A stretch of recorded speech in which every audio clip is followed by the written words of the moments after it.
Good evening, everybody. Welcome to another edition of the Bat Around. I'm your host, Paul Valley. With me, as always, that is Zach Moore, or you may know him as Pigtown Sports. It is a beautiful Sunday night here in Baltimore, if you think that snow is beauty. Today's show brought to you by Help My Gambling Problem. If you or a loved one has a gambling problem, call 1-800-GAMBLER or visit helpmygamblingproblem.org for free confidential services. That's 1-800-GAMBLER or helpmygamblingproblem.org for free confidential services. Zach, well, first and foremost, how are you tonight? I'm good. I'm very good. Had a good week. Baseball started up officially Friday, so the weekend was great. Uh, Go USA hockey. I mean, that was pretty freaking awesome this morning. So all in all, pretty good from here. How about you? Yeah, man, I'm having myself a great weekend. I was up this morning to my wife's birthday is tomorrow. So I was up this morning hanging out with the wife, hanging out with the daughter. We were just having a good time this morning, and then I was like, "Oh my God, the hockey game is on." And I'm not a big Yeah. hockey guy unless it's like playoffs or something like this, like the gold medal game in the Olympics. And Yeah. the reason for that is because there's no Baltimore hockey team, and try as I might, I can't get into the Capitals. But it's so exciting in the postseason and in gold medal games that you have to watch.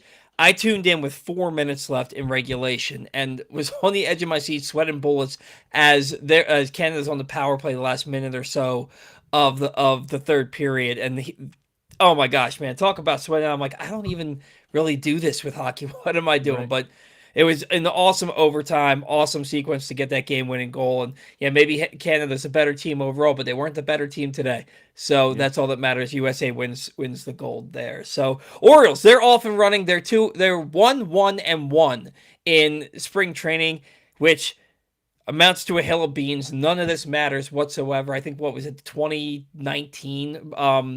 The 2019 Orioles were something like 27-7 in spring training. So it really just doesn't matter. But what does matter, Pete Alonso has a home run in each of his first two Hmm. games.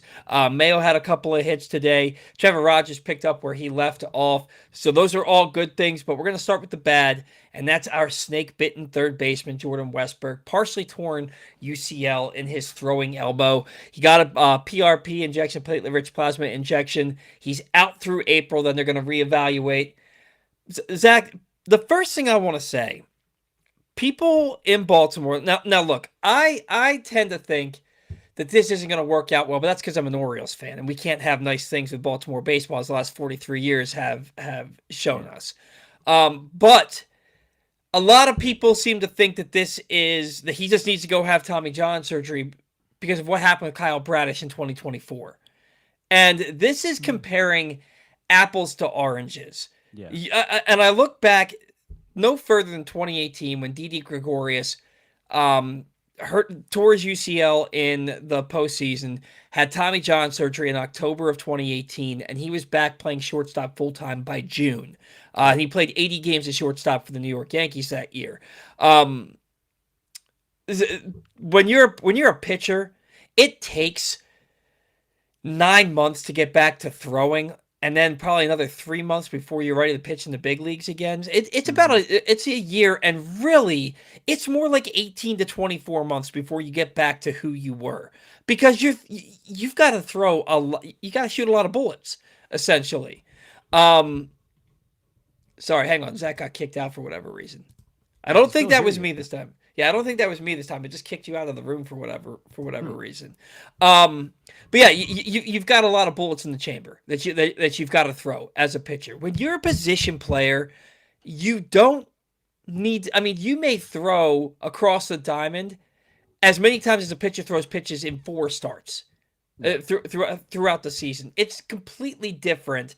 And you've had arm injuries in the past. Talk to us a little bit about what the difference is, if you can, between being a pitcher and having Tommy John surgery and being Jordan Westburg and getting the PRP injection.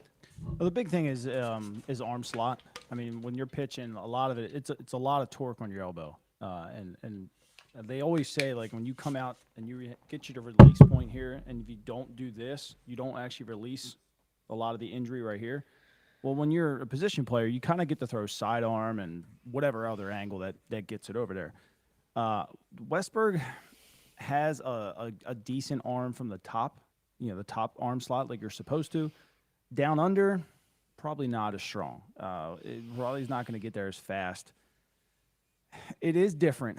There's been plenty of successful position players who've had PRP and then come back and never had surgery ever. And Anthony Santander being one of them. And we all know that he had a pretty strong arm. Mm-hmm. So I mean, it's possible, but it's my mic is low. I don't know why. I can hear you loud and clear. Yeah, I don't know. But anyway, it is possible that he can come back. I don't know if he does, to be completely honest with you.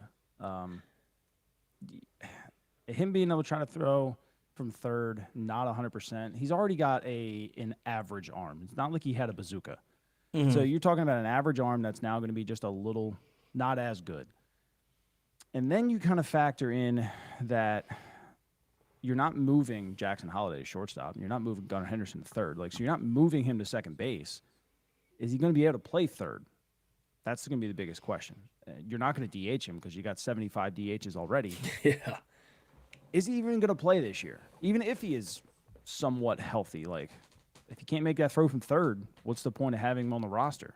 I mean, sure, he can share some DH time, but what's he going to DH once or twice a week? Right. Maybe more, maybe twice or 2 or 3 times, depends. Later in the year, I mean, you'll probably get a little bit more comfortable and figure out who's playing where, but I just don't know. I don't know. Well, and that's the thing, is nobody knows. And a lot of people are saying that Elias lied to us. It wasn't. How did he go from having an injured oblique to having a partially torn UCL?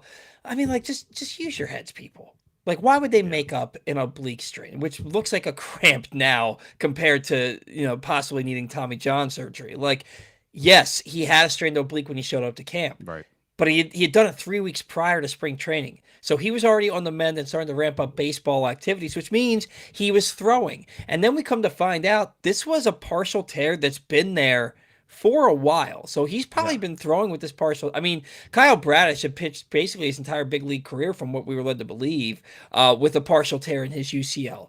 Jordan Westburg, we don't know how long he's had it, but it's been longer than this year. And this is one of those things where it probably just started barking at him. And he was like, hey, this doesn't feel right. And it's not, this happens every year, but it's not really bouncing back as quickly as it usually does. And they're like, all right, let's take a look at this thing. Now, look, Orioles team doctors and the second opinion both agreed that he should get the PRP injection. I don't have a problem with it. I'm not one of those people that says, look, you don't want to miss next year too. Go get the surgery now. Because again, apparently my mic is way too loud, and that's why yours are so quiet. I just switched mine off. I was using a virtual mic, so because with Mac, it's never like synced up properly. So I went back to the original one, so it's probably a little bit louder now. Well, the thing with Westburg, see if you can play. Because he's the best third baseman on the roster as far as an everyday player is concerned. So get the PRP injection, see what happens. If you come back and your arm feels good. I mean, Bradish made it, 8-9 starts with that PRP injection? Mm-hmm. Westburg's not going to throw the ball that many times this year. I mean, you're talking 900, 1,000 throws from Bradish before they were, not to mention warming up in the bullpen, right? And his side pens. Right. So, like, you're talking 8-9 starts, side pens, warming up before the game, warming up between innings from Bradish before it finally snapped on him. With Westburg, what you're going to be looking at is coming back, going to extended spring training, probably getting some rehab games in, hopefully coming back in May and seeing what you can do and get through the season and then rest it, in the off season and get back. And like you said with Anthony Santander, we never even really talked about it. We never talked about his elbow at all because it just wasn't a thing to talk about. And that could be the same thing with Jordan Westburg. So, look, if he can get back and play, I'm all for it. If he can't get back, if it comes to May and he's like, look, I just can't do it, I need the surgery, he'll probably be full go for spring training next year. Yeah. He's not going to miss this year and next year because of this injury. So it's important to realize that. Now, what's also important to realize is, look, this is a guy who missed 7 weeks in 2024. Now, look, that's a freak injury. That's not his fault. He gets hit by a pitch literally the day after, like the day of the trade deadline, and there was no time to make a move. Yep. There was nobody to be had. It's not like this happened on the day of the trade deadline. Takes a fastball off the thumb, breaks his thumb. He's out 7 weeks, and by then, he comes back. Probably wasn't quite ready for the postseason, although he did have that ball that would have probably been a home run now at Camden Yards. But that's a freak injury that caused him to miss 7 weeks. Last year, he didn't miss any time at the beginning of the year, even though he missed some time in spring training because he slept on that bed and needed the mattress top or had a sore back. But then he has the what was it? Can we the talk quad about that for a second? That's embarrassing. that's happened twice now, essentially. Yeah, it's embarrassing. Like, Yeah. like, listen, we all wake up and we're sore. Like, I get it. Like, you and I, we're in our late 30s and 40s. Like, we wake up every day sore because we sleep wrong. But, dude, you're in your mid 20s and you're missing time because you slept wrong. Like, Yeah. that's if that's him saying, like, I gotta sit out, I don't want to talk bad about him because, like, I also know how teams hold guys way back, way longer than they should. But, dude, that's twice now. Yeah. Like, that's twice now for sleeping wrong. And, I could understand that, like, you're just like, you know what? I'm just going to hit off a tee today because I'm a little sore. But, no, you're sitting a whole day out, multiple days. And, I don't know, man. Now, I don't know how I feel about that. So what I will tell you is sometimes people sleep funny. Some people have like weird sleep patterns. Maybe he's a restless sleeper, moves around a lot in his sleep. I don't know. Maybe he had a dream and reached for something and straightened that. I don't know. But look. I don't. When I was in my 20s, I never woke up in my 20s feeling injured from my sleep. All right. I turned 30. It's so funny that you said, we wake up sore because we're in our late 30s, early 40s. Yeah. It's so funny because I woke up this morning. I was walking kind of gingerly towards the bathroom. My wife goes, "What's wrong with you?" I was like, "I'm 41 and I work out every day. That's what's wrong with me." I was like, Yep. it legitimately takes like 15 minutes for the juices to get flowing into my joints and for me to start moving normally. So that's so funny you brought that up. But yeah, look, like, I don't know what you need to do. Maybe, have somebody swaddle you and go to sleep that way so that this doesn't keep happening. But it's definitely something's got to get figured out with this guy because like the two injuries from sleeping, the broken thumb, which that's in no way, shape, or form is that his fault. I won't ever hold that against him. Jamming your finger twice sliding into a bag. After the first time, it probably shouldn't happen again, but I can see how you would say that's a fluke thing. And then when it happens the second time, it should never happen again in your career. Yeah. Get that oven mitt and never let it happen. And then rounding second base and twisting your ankle. Who has that not happened to? I had a teammate who broke his ankle crossing first base in a playoff game. That happens. So, but this crap. The oblique strain, the lower back strain, now the UCL. That's how hard are you trying to work out? Right. Like, you're a baseball player. You're gonna get that. Somebody tell Tyler O'Neill that, which I do want to talk about that now that I'm thinking about it. But he's getting that label. He's getting that label as injury prone, and that is and that sucks for Westburg because if Westburg plays 130, 140 games, he's an all-star. He's going to hit 25, 30 home runs. You're talking about him, maybe not at the same level as Gunnar, but that tier just below. Like how we talk about Skubal and Peralta are in this tier for starting pitchers next offseason, and then you have Gossman and Sale just below them. That's Gunnar to Westburg. Maybe the second or third best player on the entire team if he stays healthy. We have never seen it. We've never seen him play 130 games because he came up in June in 23. He missed 40 games down the stretch in 24 with the broken thumb. He missed 80 games last year with various injuries. 108 total since 2024. Yeah, So if he misses through April 1st this year, no, May 1st, I'm sorry, that would be 40% of his games since 2024 that he's missed. Yeah. And the That's bad. the guy's got to find a way to stay on the field. And look, for his sake, I have no doubts he'll play through injury. He'll do what he has to stay on the field, because you also have to look at the fact that there's another guy who is a top prospect for you, who's got a ton of power, who the Orioles paid over slot to forego a college commitment, and his name is Coby Mayo. And he had a hell of a September. He's playing third base every day right now, and he's looking to take advantage and prove that he belongs playing every day at the big league level. And if you get to May 1st, and Westburg's talking about coming back, and Mayo's sitting there hitting 260 with 6 home runs, like, what do you do then? Yeah. What do you do then? And does Westburg suddenly go from being one of your top 2 or 3 players and an all-star to being trade bait? What do you do? So this is vitally important. Years old. Yeah. I mean, he's hitting his prime, but you're 27 years old and you've played less than 50% of your games. Right. So, and now what I will say, Anthony Santander, you mentioned him. The Orioles managed to get him in the Rule 5 draft because he was so injury prone throughout his minor league career, right? And then he comes to Baltimore, and he missed a lot of time that year that he was taking the Rule 5 draft because of injury. He was still recovering from that same injury with the Guardians, Indians at the time.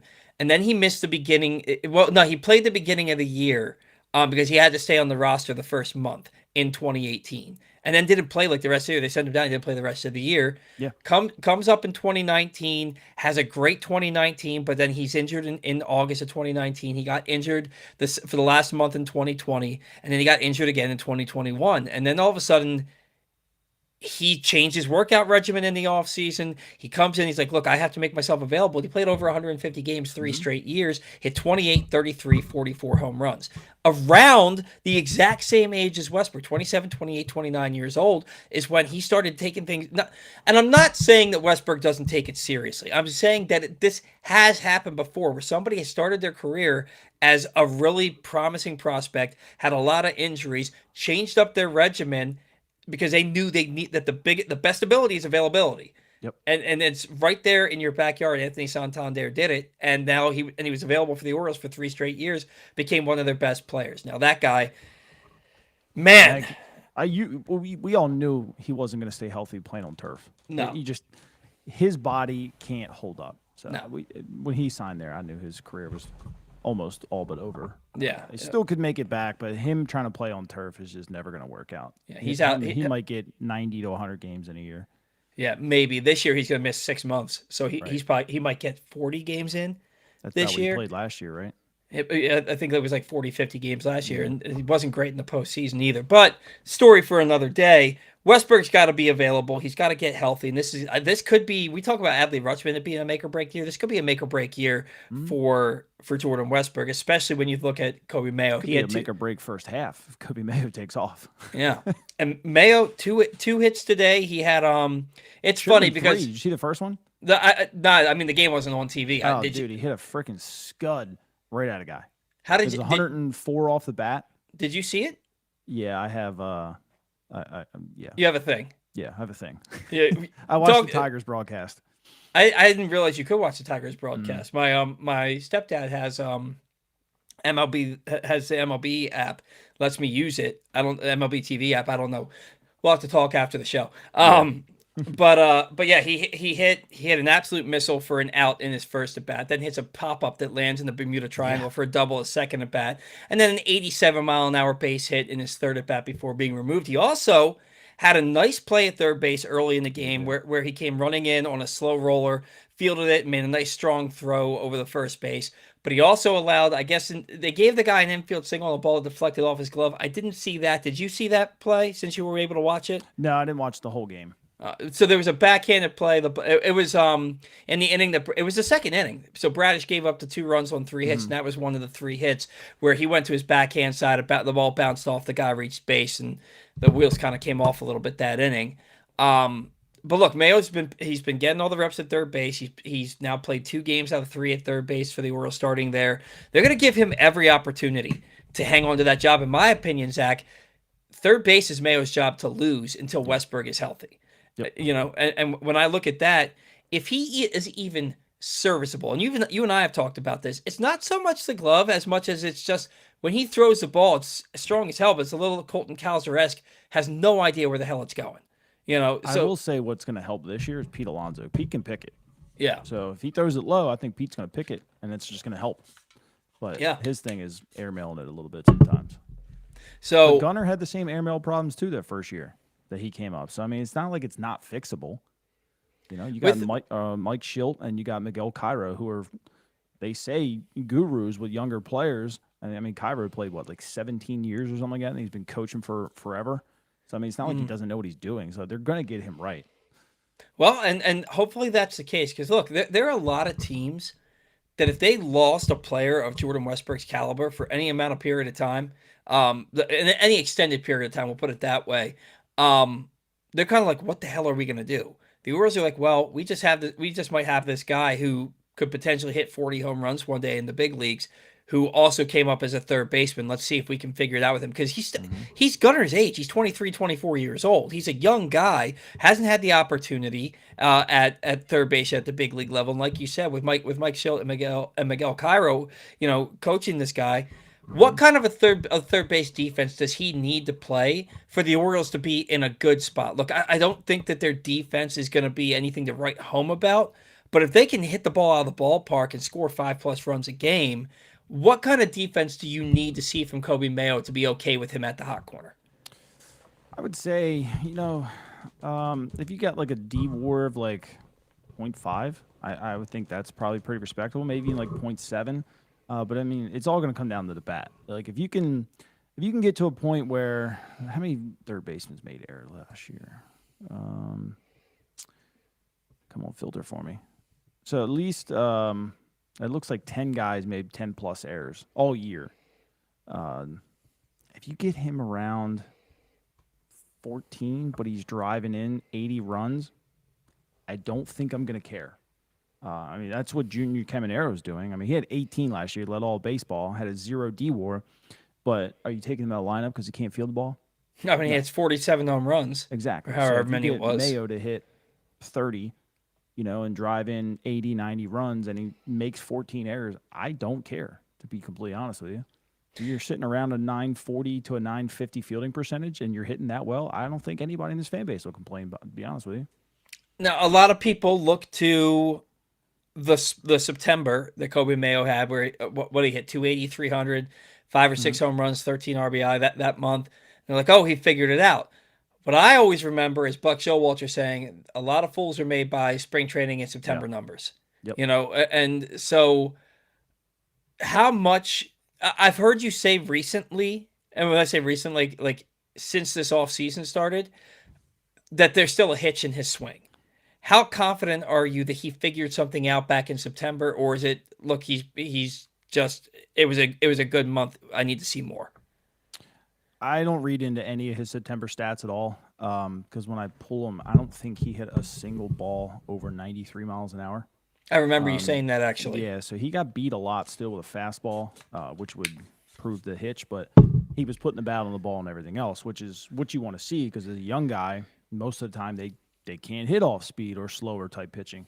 They usually only can hit a fastball. So, I think they're gonna fix that. I haven't really stared at it too much to even, with the kids being around this weekend. But I'll try and find some video and then see if it's still there.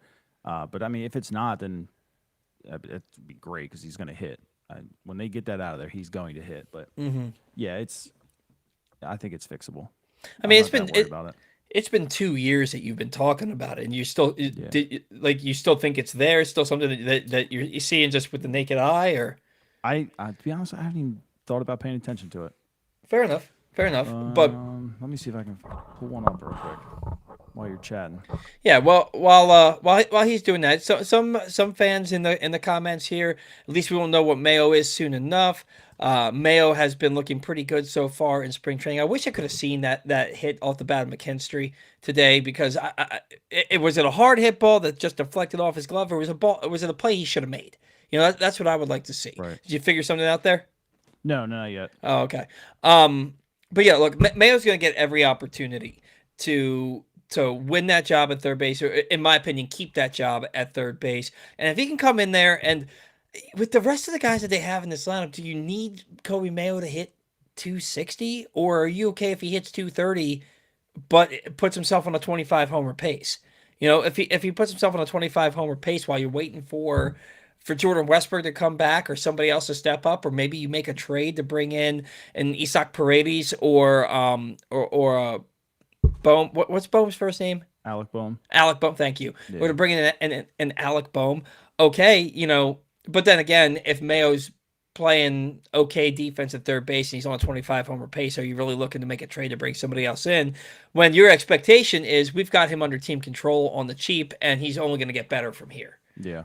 Yeah, I don't know if I keep looking at Paredes, and it's like I think he had 92 career home runs when I was looking at Baseball Savant, and if he played at Camden Yards, and he only hit 35.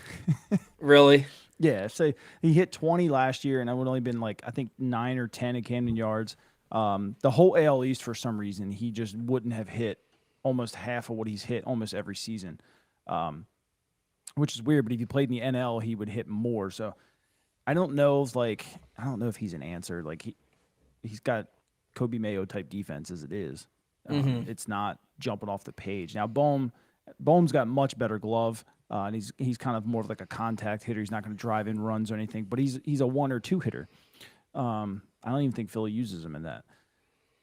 You're going to get better defense, but if you're looking at Paredes, you might as well just ride with Coby Mayo because it's arguably, I think there's more upside out of Mayo with the power and being able to drive in runs now. I mean, Paredes, a veteran and has been there, but do you want to bring that in for the same type of defense? And you would want to say yes, honestly, because you want this team to get back to a championship run.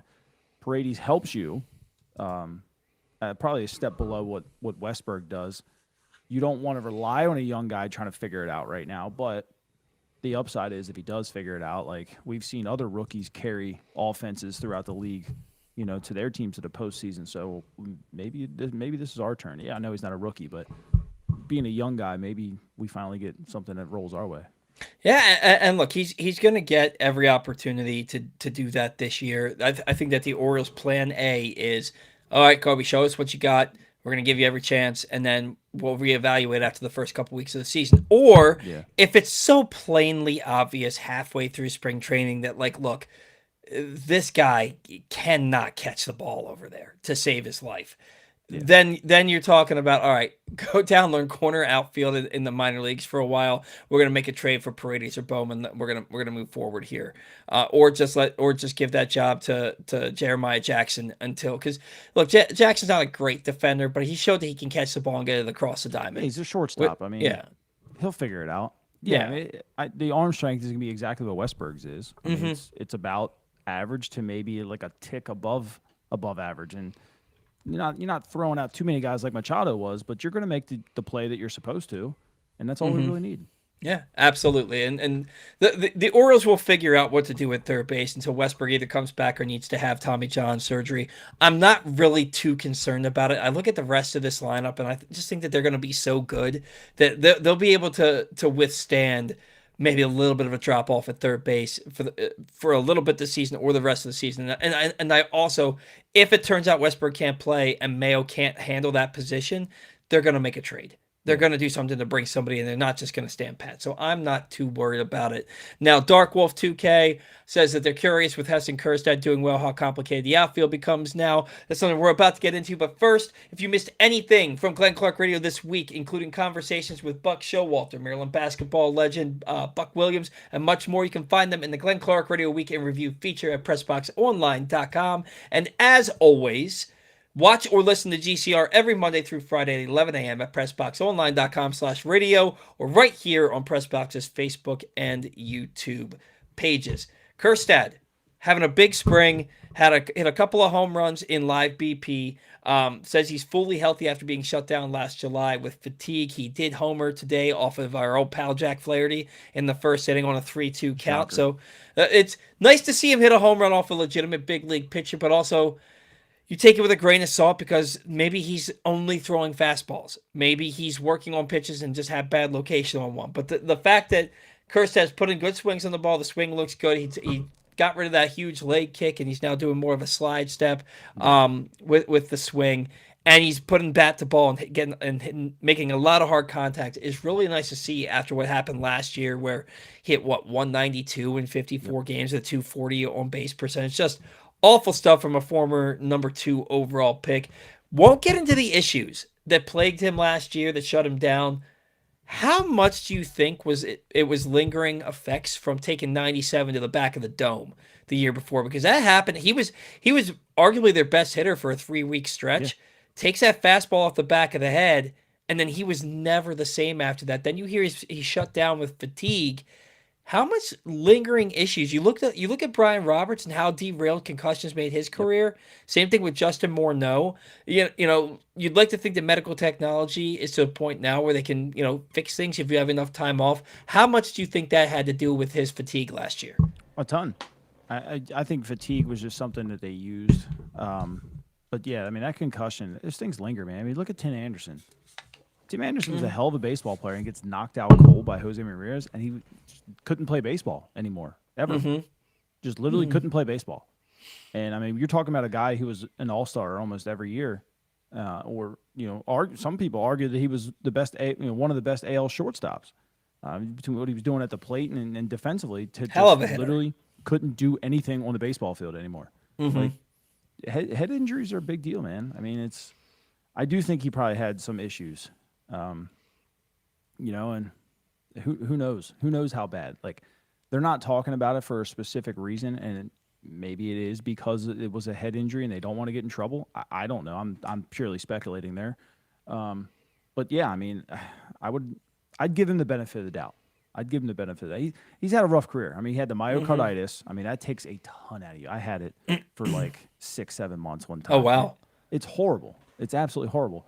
And, I mean, you could still do things, but, like, you're freaking tired. And, I mean, he probably lost a lot of weight. He couldn't really work out correctly. Like, he's just had so much bad luck in his career, but he's a hell of a ball player. Hitters are going to hit, and that dude hits. And he's hitting now, obviously. He's healthy, hopefully. And look, when you hit, they find a spot for you. So, I mean, people are ready to write the guy off, but look, when you hit, they're going to find a spot for you. And look, he got that start in left field in the first game of the Grapefruit League season. Fly ball to left field, went all the way back to the fence, dealing with that Florida wind in spring down there. He tracked that ball really well. Like, look, it's a routine fly ball, and are we pulling the strings here? Like, hey, he tracked the fly ball well and looked like he belonged out there, and then he hit a home run the next day. Like is that what we're doing, or like? You have to see the things that you saw him struggle with in the past and see him do them well. And routine fly balls he seemed to struggle with at times. Putting bat to ball he struggled with. So it's good to see. Really forget how bad Santander was in the outfield his first couple seasons. Like, he had a strong arm, but that dude couldn't go catch anything. Like, he kept putting the work in, and then all of a sudden he wasn't fast, but he was a guy that became when you looked at like actual like routes, like Baseball Savant can actually track like who takes good routes to the ball. He was like top 10 in the league. That's why he always went and made those catches and stuff, and made diving catches and sliding catches because he took good routes. And it took him probably 3-4 years to get to that point. I mean, who's to say maybe Heston's not on that same trajectory? Who knows? This is a guy, we talk about Westburg, 27 years old. Heston Kjerstad's 26. He's approaching that time now where it's put up or shut up type of situation. And here's what I want to know, because Kowser, Ward, Beavers, and O'Neill are all ahead of him right now for playing time. And he has an inability to play center field. You're not putting Heston Kjerstad in center field unless you literally have nobody else to do it. No, right? I don't even think then they would do it. Yeah. So Jackson would go out there before him. Yeah. How realistic are his roster chances? How realistic is it is a scenario where Beavers struggles this spring, Kjerstad tears the cover off the ball, Beavers goes back down to Norfolk, and Kjerstad's in that platoon with O'Neill out in right field? Anything is possible. Literally anything.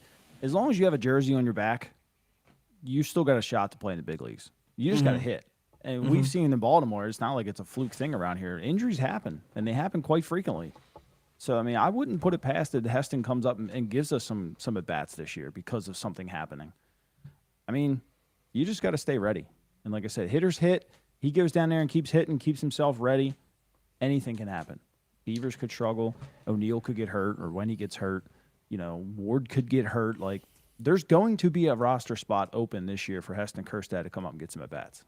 I wouldn't be ready to trade him right away. I was about to say, what's more realistic, the idea that he's traded or the idea that he makes the opening day roster? If they didn't trade Coby Mayo this offseason for pitching, they are not trading Heston Kjerstad. Okay. They're going to wait it out. Now, something I want to talk a little bit, I don't want to spend too much time on it. Tyler O'Neill said that he took steps this past offseason with his regimen and everything like that to ensure that he said that he knew that last year was not up to snuff, not good enough, that he let the team down, he let himself down. He came into camp, and even from a distance, I could tell. Last year, the guy looked like a bodybuilder. Yeah. This year, he looks considerably leaner, in my opinion. He looks. He he's still shredded. The guy's absolutely chiseled. He's hard as a rock, but he looks. That's what she said. We can't escape it, man. But he looks noticeably leaner. He looks more athletic to me in his build than he did last year. Last year, it looked like that dude was contending in strongman competitions. This year, he looks like an athlete. And then first at bat of the spring, he laces a base hit into left field. He gets another infield single couple innings later. Yeah, right. I look at Tyler O'Neill, and I see a guy who looks like he did what he needed to do to get himself in. Because you mentioned it earlier, like what was Westburg doing with his workouts that he keeps getting hurt like you're a baseball player? Yeah. I look at Tyler O'Neill and I see a guy who said, I'm a baseball player. I have the rest of my life to power lift. Let me go and be a baseball player right now. And I see a guy who's determined. He exercised that option that he had, that player option that he had. He's making $17 million this year, $17 million next year. He wants to be on the field. He wants to prove that he's not injury prone, that he's a guy that you can count on 120, 140 games a year and the other thing is, if he plays that much, he's going to hit 30 to 40 home runs. 100%. If he plays that much. I'm enthused and cautiously optimistic about Tyler O'Neill. Now, look, anything can happen with the guy, and he's been injured more, so he still has to go out there and prove it. But if he stays healthy, I think he could have a sneaky good year for the team. Yeah, when you look at his stats, let me pull them up real quick. It's kind of on par with what he's done. Like, he's always had this down year and then came back and just went off. So in 2020 he hit a $173. Now shortened season, but still $173. He still put up 157 at bats that year and played 50 games. So it's not about the same that he did this year or that he did last year. Yeah, but then what he did, he come back in 2021, hit 286 with 34 home runs. Right. He followed that up with 228, which is 14 home runs, played 96 games, got hurt a lot. Followed that up, getting hurt again, 231, hit 9 home runs, goes to Boston, hits 240, 31 home runs, and then he comes back down, struggles again, hit 199 with 9 home runs. Are we going to see a 260-plus season or even a 250, even 250 with 20 home runs, 25 home runs? When you look at his career, it's he just does great, sucks, does great, sucks, does great, sucks. So he had the suck. I mean, are we getting now? If he does follow that pattern, we'll have 2 or 3 years with a horrible Tyler O'Neill. But still, we're focused on 2026 and winning a championship here. So could he turn it around this year and be decent following his career? So I hope so. And back in 2021, when we knew who Tyler O'Neill was, but we didn't know who Tyler O'Neill was. We didn't know he was that injury-prone player who's only going to play in half the games he should in his career. He had a better WAR season than Bryce Harper, who won the MVP that year. He had, what was it, like a 6.2 WAR, something like that in 2021? Yeah, 6.4. Yeah. 6.4 WAR, and the MVP. And he won a Gold Glove, didn't he? Yep, back-to-back years, 2020 and 2021. Yeah, I mean, you look at Tyler O'Neill. If the dude is out there for 120 plus games, he's gonna put up numbers. And I just think that he is determined. I think that he's enough. He looks noticeably leaner to me, and that to me tells me I took my workout regimen in the off season seriously. I knew what I had to do, and I went out there and did it. The guy knows how to finely tune his body. He just doesn't know how to stay healthy for a baseball season and still be able to eat 300 calories and 300 grams of protein and 4,000 calories and look like a friggin' ox out there. So I'm excited to see what he can provide if he comes out there and starts swinging. I mean, does he become your everyday right fielder no matter who's on the mound at some point? Like, and I guess what I'm asking there is kind of a twofold question, because how much does Beavers have to prove? Yeah, he came up and walked more than anybody in baseball after he made his debut, but he doesn't hit left-handed pitching. He really struggled down the stretch. He's still young and still has a lot to prove at the big league level. How much does a good Tyler O'Neill season impact Dylan Beavers? To be honest with you, I think we went through this cycle where, and a lot of fans probably didn't agree with it, but Mike gave the reins to the young guys. And he was going to let them try to go and win it all by themselves. Bringing in Taylor Ward and Pete Alonso, to me, means that they're ready to take a step and win and rely on older players. I could see Tyler O'Neill getting more playing time over Beavers than most think. There's like you said, Beavers struggled. He is young. He's got a lot of promise, but do you just want to throw him to the fire? Right.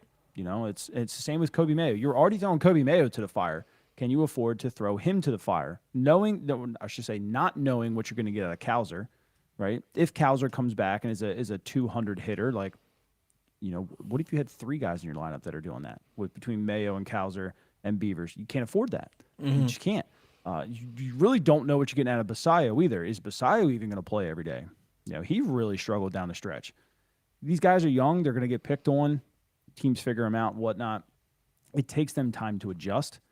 Usually run that 500 at-bats thing, and that might be June for Dylan Beavers, and then he takes off in June. But you do have a veteran who's been here and done it in Tyler O'Neill prior to where you don't have to worry about it. Get him playing 2-3 days a week. That's if he makes it. I don't know. I really don't know. So it's, you should be glad at this point to have a veteran who's been there, even if it is Tyler O'Neill, because he knows how to start a season as long as he stays healthy. And I'm with you. I do think he looks a lot leaner. So, yeah, I think to start the season, especially with Craig being new, I think he's going to lean heavy on the older guys.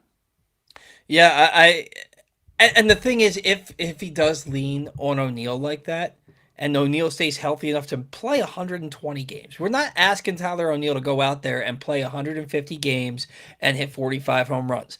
If he does, oh my God. But, play 120 games, play decent defense when you're out there, give us good at bats, hit 250, hit 25 home runs. But if he goes out there and he's the Tyler O'Neill that they signed 2 off seasons ago, now you're looking at 3 right-handed hitters in your lineup between he, Ward, and Alonso that can hit 30-plus bombs. That's exciting. Yeah. That's exciting. And maybe you do get 2 bad years out of 3 from Tyler O'Neill. But if this year is the good year, and then next year there's a lockout, or he's good enough that you're able to trade him in the offseason, to pick up some more pieces to move forward, you take that this year. I would not be surprised in the least to see Tyler O'Neill put up a really solid season this year because of what happened last year and wanting to live up to that contract. Professional athletes have that extra little thing in them that we don't, that you have because you played professionally. You know what I mean? But somebody like me don't have it. That extra little thing that's like, I'm going to show you. I'm going to show you. And so I'm excited to see what he can do. I'm excited to see what everybody can do in on this team. Nodnar B1184 says Blaze will be a pickup fill, a big pickup fill in the third. A lot of Mayo struggles and be the Laureano for this year's team. I like Blaze Alexander, and the guy's fast. He seems gritty. He hasn't gotten a ton of playing time. He's gotten decent playing time in his big league career, but not a ton of big league playing time. Yeah. And maybe just scratching the surface a little bit. But you give me a guy that can play multiple positions, play them well. He's got speed. He puts bat to ball, can hit the ball out of the ballpark. I'm willing to give him a shot, and I think he's going to be a huge pickup. Every team needs a solid utility infielder, a solid utility player in general, a super utility guy. And I'm excited to see what Blaze can do at that position. And I think that having Blaze here, even with the injury to Westburg, is Exhibit 1A of why Ramon Arias just signed with St. Louis and isn't back in Baltimore.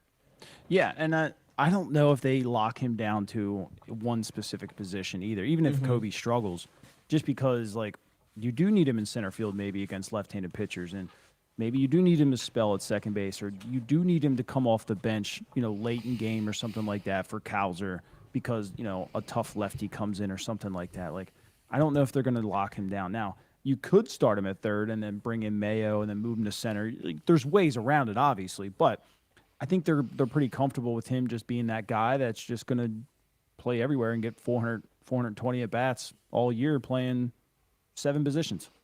And you take a guy like that, you insert him into a clubhouse like this with the youth, the talent that this team has, and his role is laid out for him. It's not like, oh, well, toil away in the minors, and we may call you up to play second base, send you back down, call you up to play third, send you back down, call you up to play center field. No, like, your role is you're going to play 2, maybe 3 times a week. You're going to play second one day, you're going to play third the next, and you're going to play center the next. And we just bring all your gloves and be ready to go. Do you remember who that guy was in the 2012 or the 2012, the 14, the 16 teams? And this Blaze hits better. Ryan Flaherty. Yep, Flair dog. Ryan Flaherty. You could put Flaherty anywhere on the field, and he gave you his best, and he didn't make errors. Guy only made like 9 career errors at 7 positions or something like that. He's incredible. And look, like you said, every team needs that guy, and the playoff teams in Baltimore had that guy. Now Blaze, I think, hits a little bit better than Flaherty did. Yeah, I think so too. And potentially maybe even plays better defense because he can play center. I mean, Flaherty tried it, but I mean, so did Mateo. But you got to have that guy, and he's got a little bit of speed. Yeah, it's weird he doesn't steal a whole lot for having the speed that he does, but yeah, I mean, you're just adding another element. I mean, Flaherty wasn't the greatest in the world in the box, but you know what? Sometimes he would tell you to throw the ball, mother effer, and hit one out. Something about Boston where he could hit 320. Yeah, right. And if you get that out of Blaze, and Blaze somehow hits 320 in Yankee Stadium, I ain't gonna complain.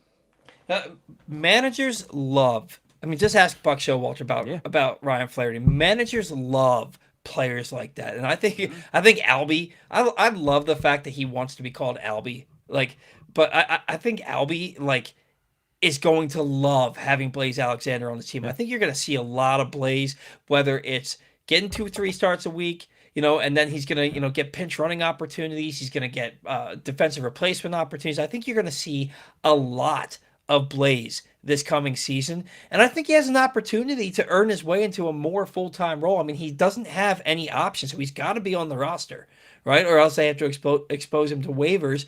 He makes your team better, and he makes your team, and how do I say this out sounding like I'm trying to pump him up too much? He gives you an opportunity to see which players now become expendable. I think he raises your floor for everything. Yeah. Because you can come in left field in the 8th inning for Taylor Ward. Now you have a really good outfield between him and Cowser. Ain't much falling back there. Yeah. Well, and that's the thing. If he comes in for Taylor Ward, he's probably going to center, and Cowser's going back over to left field. Either or. Yeah. You have options now. You absolutely have options. So at first I didn't like the idea of getting rid of Cade Stroud for a utility player, but seeing how the type of player that Blaze profiles to be, seeing him play the other day, hearing what people have to say about him, I'm sold on the guy. I think that he's a tremendous pickup for the roster. I'm excited to see him play this year, and I think he's going to be one of those unsung heroes that people talk about for a long time around here. He's not going to be talked about in the same vein as an Adam Jones or Nick Markakis, but he's going to be talked about like people loved Rougned Odor and Adam Frazier, and I can see them talking about him, but provides more than what those guys provided. Yeah, my buddy was down in spring training this weekend, and he texted me. He's like, "You won't believe it." He said, "For a guy this size," he said, "Blaze is hitting balls farther than Big Christmas." He said, and Big Christmas is hitting him 400 with ease. He said, you would never expect a little guy like this to be hitting a ball 400 plus. And I was like, I'll take it all day long. And that's the thing. He's got like that fast twitch Yep. to him, right? Like maybe he doesn't see a lot of backs. Maybe his straight line speed is slightly above average, but you can tell he's just a fast twitch player. Yep. You know, and if look, he has a 20 homer season in the minor leagues. He can put the barrel on the ball. Really excited to see what he can provide for this team. Speaking of what guys that can provide and do damage, Pete Alonso, man, as advertised.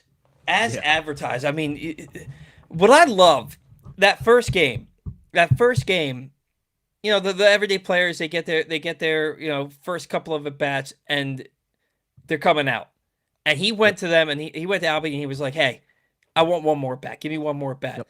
And then hits a 973-foot home run on the first pitch he sees of that first at bat. That ball is out in the Grand Canyon, the one that he hit. And then he hits another bomb 411 feet today. I'm trying not to be over enthusiastic, and people that like see me on X and all that, this is probably so weird to them. But it's like when I think about what Pete Alonso, like you ever see, look at Miguel Tejada. Miguel Tejada came to the Orioles in his first year. He was the 2003 AL MVP. He comes over to the Orioles in 2004, gets off to a little bit of a slow start, but then puts up the best season of his career where he hits over 300, he collects 200 hits, he hits 30-plus home runs, he drives in a franchise record 150. I'm not saying Pete Alonso's going to hit 300 and drive in 150, but are you going to be shocked at all if Alonso comes close to his rookie season of 52 home runs? I don't think he's going to hit 50, but can you realistically see him going above 40? This year? Maybe. I mean, he likes to drive the ball the other way, and Canyon Yards plays well in right field. I mean, he puts it up in that jet stream, and it's out of here. It's what, 318? So you might got to hit it about 330 to get it up over the scoreboard area, or the little, whatever you want to call that, little screen area. So maybe 330, maybe 335. That's totally doable for Pete Alonso to do a lot. But I definitely think that we could see something special. I mean, he's used to hitting in some of these ballparks, and now you look, the AL East is kind of tiny. So yeah, I mean, he might feast in Boston. I mean, you've got New York with a tiny left field, really. As long as he didn't put it in the power alley in the gap. I mean, Tampa's what, 315 down the freaking line. Like, are they even restaurant area is? Are they back at the Trop this year? They are. Yeah. Yeah, the tent actually looks like a circus now because it's like two different colors. So that'll be freaking awesome to watch guys trying to track fly balls up there. Oh man, yeah. But what I really loved today, Matt Wyrick posted it about 7 hours ago, and it said Pete Alonso is sitting on this top step. He's literally sitting on the top step. It says hitting with Jose Barrio in the Orioles dugout. Saw him doing the same thing with Samuel Basallo last inning. Barrio then doubled to deep left field his next at bat. Mm-hmm. And then I forget who else posted it too, just saying that he sat in that same spot the whole game and was talking guys up, you know, giving them like praise and stuff like that, trying to help them with hitting. He stayed there and like watching the defensive fielding and stuff. He's embracing that leadership role that we needed. Like, he's taking it full steam ahead. Like, he wanted that and he got it, and he's the guy, and I love it. Yeah, like that veteran leadership that he brings, a guy who's had playoff experience, he's going to give you 35 home runs every season. He's going to post up and play 150 plus games. He's going to save a lot of throwing areas. He's going to like really enamor himself with the rest of his teammates just by being who he is. And we talked about this on the show a little bit last week. There is no measurement for chemistry and you know, for just feeding off of each other. And the veteran leadership is so important to a young ball club. Where last year, who was that veteran leader? You know, like Gunnar has to be that guy by default. It was Cedric Mullins, but Cedric can be a veteran leader, but like the numbers didn't back up anything he could possibly say. And the other two guys, Laureano and O'Hearn, you traded them, right? You bring in a guy like Pete Alonso. He's here for the long haul. He's going to hit a bunch of home runs. That personality around, or he talks trash and then talks up his teammates, like that personality around your team, around your clubhouse, it inserts something. It so much more important to people, and there's no measurement for it. There's no analytics for it. You know, you can't quantify it, and I'm excited to see what what he's going to bring there. I do want to start to talk a little bit about the pitching. We saw some big things. Oh, I'm sorry. Before I put this in my notes, I almost forgot to say it. Albert has said not to read in this early spring training lineups. First game, Gunnar first, Alonso second. We talked about that a little bit on the show, like where they should bat. Alonso batted second in his second game. When you're looking at Gunnar and Alonso 1-2, I think that makes the most sense for this team. You're getting your two best hitters, the most plate appearances. You're starting how many games 2-0 right off the bat. I think wherever Gunner's going to be in the order, Alonso has to be directly behind him for that protection. And not to mention the protection that's going to be given by the other big poppers in this line for Alonso. Not reading anything into it, but when you saw Gunnar and Alonso 1-2 in that first game, did it kind of make you think, I'll bet this is pretty accurate to what we see? Not yet, mainly because early on in spring, you just want to get those guys in and get them out.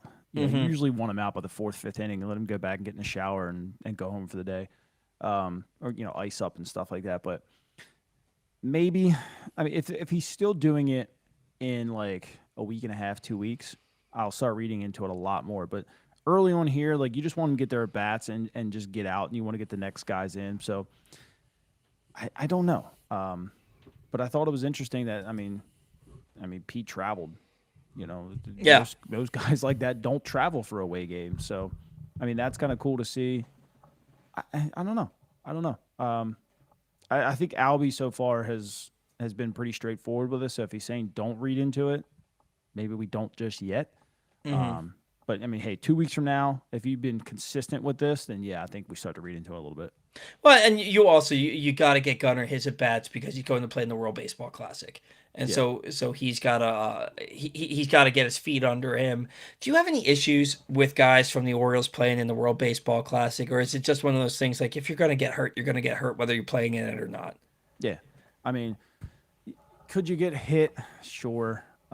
Could you jump up and down and slip and tear something like Edwin Diaz did that one year? It could happen.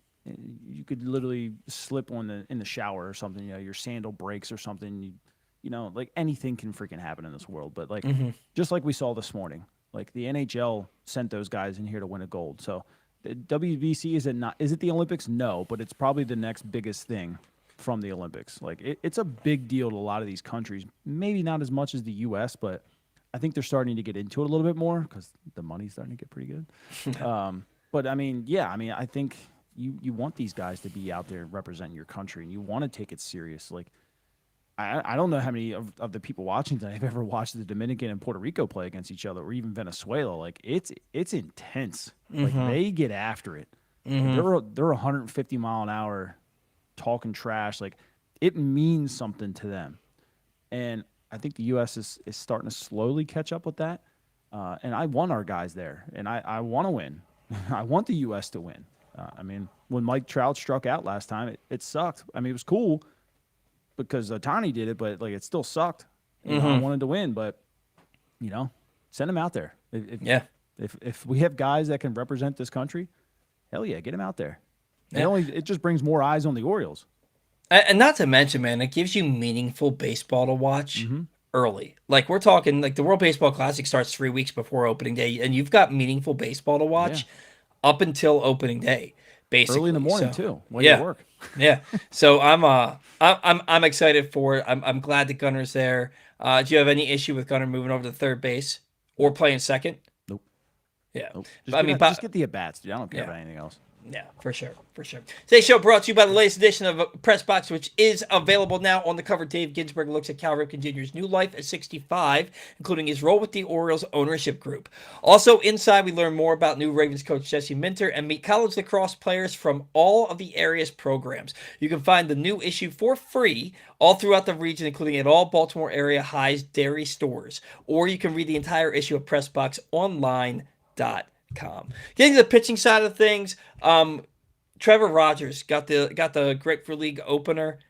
Man, he looked like he picked up right where he left off. And again, something you don't want to read too much into. It's his first start, but we talked about this just a minute ago. There's something to be said for building confidence, right? He allowed one base runner in 2 innings. He struck out the side in the second inning. He touched 94 3 or 4 times. Secondary offerings looked absolutely filthy. It's it's important for him to go out there and pitch well. Yeah. To even if he had any doubts in his mind about last season, to go out there and be like, last season wasn't a fluke. I'm ready to go. He talked last year about how he realized the previous offseason that his strength was below MLB average. Mm-hmm. So now that he knows that and he knows what to do in the offseason, watching Trevor Rogers go out there and dominate the way he did, again, it doesn't matter the first game of spring training, but it beats the alternative. It's definitely something that was fun to watch. Yeah, so I was looking at Thomas Natesco's little diagram that he puts up, and he didn't have anything of stuff plus over 100, but he still dominated. I mean, he threw 72% strikes, which I thought was really interesting here is the fastball had a 50% whiff rate. So out of the 14 pitches he threw, 7 of them were swung through, which is, I mean, that's impressive to me. And chase rate was 40%. Slider rate, the chase rate was real high. All 3 changeups were swung through, so they had 100% whiff rate. But it's just weird. Like, you're looking at stuff plus, and it's just 91, 93, 100. A changeup was 102, I'm sorry. But total was just 97. So even though he looked fantastic, just like last year, the numbers just aren't there. So, when you look at him, you're like, he's going to regress.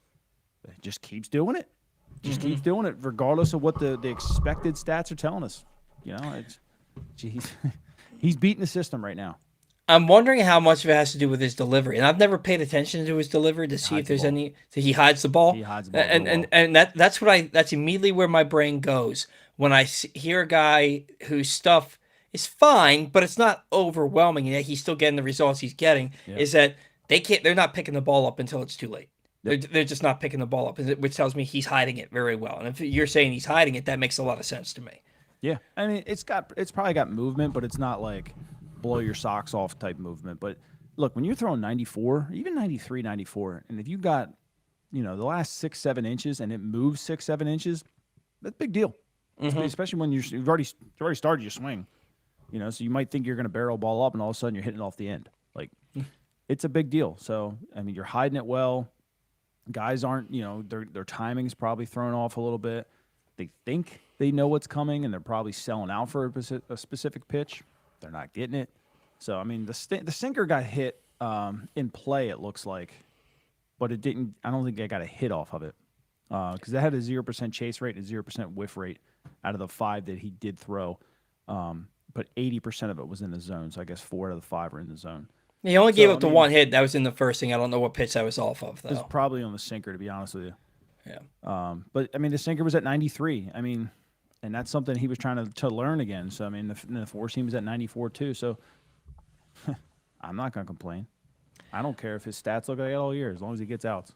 What do you need to see from him to think, no, this dude's here. This dude's here to stay? I don't mean with the Orioles. I mean the type of pitcher that he is. Because I don't think that any of us should expect a 181 ERA out of Trevor Rogers. And keep in mind, he gave up 6 runs in his final start to have that balloon to 181. Yeah. Even if his ERA doubles, that's a quality mid-rotation big league starter. Yeah. What do you need to see out of Trevor Rogers this year to make you think, oh, the Orioles need to find a way to keep him?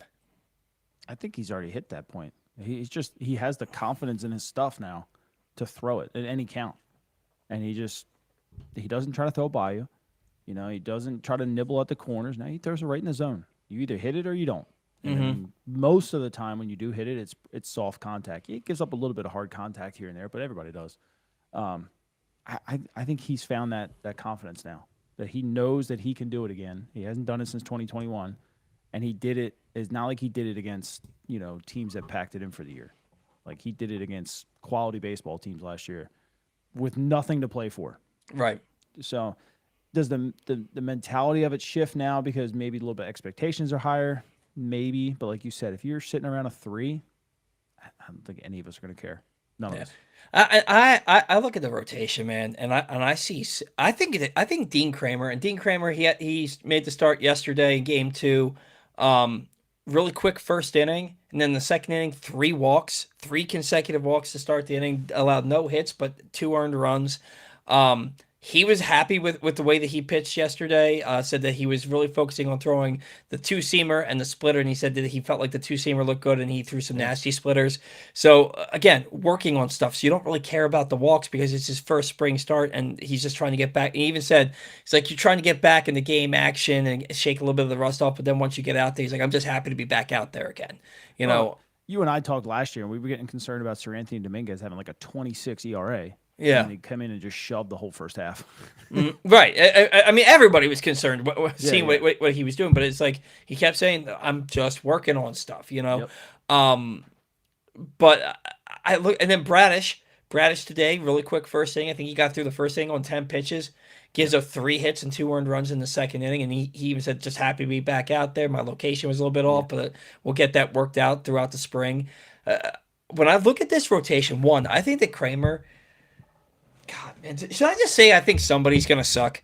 Should I to stop looking like has to suck? I mean, everything's not going to be perfect. At some point, somebody's gonna suck this year. Not everybody's gonna have a career year. You know what I mean? But I think that if you look at Kramer's peripherals, you look at his baseball savant page, I think his whiff rate was up, his strikeout rate was up last year, his walk rate was down, I think his whip was down last year. His peripherals suggested last year should have been a career year for Dean Kramer. I think with him, unless he gets traded, I think he's in the rotation because he's going to give you 170 innings, right? And again, I think they're going with the 6-man rotation because who do you really, unless you really slow play with Eflin, who do you really not leave out of that rotation? All 6 guys make arguments to be part of it. Mm-hmm. When I see Dean Kramer, I see a guy who, if he puts those April struggles behind him, even if he pitches to a 4.5 ERA in April instead of a 5.5 ERA, you're looking at a guy who's going to go out there and he's going to give you 170 innings. That ERA is going to be between 3.50 and 4, and he's going to win double-digit ball games for you. And when that's your 5 or your 6 in your rotation, it gives me a lot of confidence about this rotation moving forward. With Dean Kramer being your 5 or 6, what's his impact on the rest of the rotation and on the team? I mean, he for a 5, he's damn good. He's probably, arguably, outside of the Dodgers, a top 3 number 5 in baseball. Mm-hmm. I could probably confidently say that. I mean, there's not too many teams that have a standout number 5 like the Dodgers do, but I mean, Dean's been there for a long time and done it. I mean, most number 5s are pitching to like a 4.7, 4.8. The really good ones are pitching to right around the 4, and Dean usually sits right around the 4. He was a 4.12 last year, so I mean, maybe slightly elevated, but how many number 5s are you going to get that, you know, lead your team in quality starts last year and you go into the 7th inning and 2 runs or less? Like, he had like 7 or 8 of those last year. Mm-hmm. I mean, it was incredible what he did at times. There's also, and this is why he's a number 5, is basically there's a lapse in whatever he does, and he just gets shelled against these stupid teams like Colorado. Like, I mean, it happens. So if they can figure that out, like, Dean has the potential to be very good. Mm-hmm. You just got to put it all together. He hasn't yet in his career, but he's put it together enough to be a very good number 5. And I think it only helps the Orioles. Now you don't have to worry about him being a 3 anymore. Mm-hmm. And we talked about it last year, where it was true. We looked at it because it felt like it, and then you looked up the numbers and it was true. Against really good teams, Dean went out there and was like a number 2 in a rotation. Yeah. Then he would go out there and he'd face a team like the Rockies, or he'd face a team like the Marlins or Nationals too. Yeah, and he's given up 5 runs in 6 innings. And you're like, what the hell are you? I think against sub 500 teams, the ERA was like 5.80, and against teams above 500, his ERA was like 3.50. Mm-hmm. You know, it's like, if Dean can figure out how to keep his foot on the gas the entire season, I'm excited to see what he can do. And I think that he just helps round. He allows you to never be worried about, because you can look at. I think the next biggest question mark is really Boz after Kramer, because you don't know what he's going to give you. You feel like you think you know, but you have to see him actually do it. Yeah. But with Bassett, with Eflin when he's right, with Bradish and with Rogers, it's like, look, these guys are going to go out there and help you win more often than not. Mm-hmm. If Kramer gives you that confidence too before the middle of May, I mean, this team can really take off. And the reason I bring him up is because Thomas says, can Levi Wells, McDermott, and Gibson work their way onto the lineup? Yeah, I think we see all three of them this year. Well, here's the thing. Not in the starting rotation, though. Yeah. I think Trey Gibson is, I mean, we saw the first demon of the year. And I was texting with you about this a little bit. All the pitches come out of the same arm slot. The movement's ridiculous. You know more about that than I do, so I'll let you talk about that a little bit. But Trey Gibson, how does he profile for you? He's definitely going to be a starter in next year. I think he's going to come in and give us a lot of quality innings out of the pen this year, just because he's so good. And look, Corbin Burns started his career coming out of the pen his first year. So, I mean, God, due to almost 80% strikes 2 days ago whenever he pitched on the 20th. Yeah, 2 days ago. 2 days ago. He had a 50% chase rate on the sinker. He had a 50% chase rate on the slider. And then he only threw one cutter and it got hit. But, I mean, we're talking 50% whiff rate on the slider and a 40% whiff rate on a sweeper. I mean, he doesn't even throw hard. The fastball's at 92, 93 from a righty. Like, it's crazy. And it's deception because, like you said, all the pitches come out of the same arm slot, but he's got crazy extension. Like, he's getting like almost 7.5 feet down the mound. So while it's only 93, like it's coming out at you a lot farther than it probably you're thinking of. I mean, he's 6'5". He's a big dude. He's just getting crazy extension with the legs. And I mean, I think he definitely profiles as a starter, but I do think we probably see him at some point this year in the bullpen just to get a really good arm there to help out. And same with Levi Wells. And I've talked about him multiple times since last year when I saw him. I mean, I went down to Bowie a couple times. I mean, this dude, 97, 98, was on the radar gun a lot. And he's a smaller guy. He generates a ton of power, and it's just movement all over the place. The slider's good. I mean, the fastball at 98's got movement. It's not straight, so that's really nice. I mean, I think you're going to have two Wells in the bullpen for a solid part of this season. Levi is a starter. I think with him, did I have his stats pulled up? Yeah, so he does have he's a cutter, sinker, curveball, slider, four seam. So he's got plenty of pitches, which probably would make him really effective in the bullpen. For some reason, he looks small in Bowie. He says he's 6'2" on here. I thought he was like 5'10" at Bowie. He says well, I mean, but you're a large man, so maybe everybody looks a little bit smaller than they actually are to you. I don't know. Maybe because he came in after Blake Money, and Blake Money's like 6'6", 6'7". Maybe that was the difference. I don't know. But I just thought he was just this little guy. But 6'2" makes a little bit more sense. But yeah, the ball just explodes out of his hand. I mean, he was averaging 96.7 on the four seam and the sinker yesterday, and I mean, his stuff plus on the four seam was well over 100, is 113. Wow. Because it's movement. 75% strikes in 25 pitches, which is great. I mean, the whiff rates are low, which is odd. Less than 15% on the four seam. Then, between the cutter and the sinker, he only threw 4 of them combined and hit 0%. So they were on those, but the slider, I mean, look, when you're throwing 97, 98 with movement, and all of a sudden you got a slider coming out at you that dives the opposite way, it's a big deal. And I mean, that stuff plus was a 107 with a 100% whiff rate. Wow. So he threw 7 of those at a 100% whiff rate. So wow, that's crazy. I do think he makes his way in. And Chase McDermott is a guy that I think they said his velocity was up 3.5 miles an hour from last year. He was up to 96, almost 97. And he was only 93.5 when he was a starter. And he's got a great off speed. The slider is great too. So his biggest thing was always walks. Mm-hmm. He was only throwing 92, 93 as a starter, and the walking guys, like he got pounded last year. When he moved to the bullpen, he was fantastic. Yeah, and they talked about how he's going to be a reliever this year, that he's no longer a starting candidate. He's going to be a reliever this year. I didn't realize he's already 27 years old. Yeah. Chase McDermott's already 27 years old. Like, it's make or break for him. We talked about the make or break earlier in the show. It's definitely one of those situations for him, I feel like, because you're not getting any younger, and you haven't made your mark in the big league level yet. And it doesn't surprise me the velocity's up as a reliever. 3.5 miles an hour kind of surprises me. But those guys can really let it eat when they only have to do it for short spurts. If you have you have to save your arm, which is I start for my team and I haven't figured that out yet. Like I throw max effort for 5 innings every time I go out there. My elbow's killing me by the end. It gets sucks.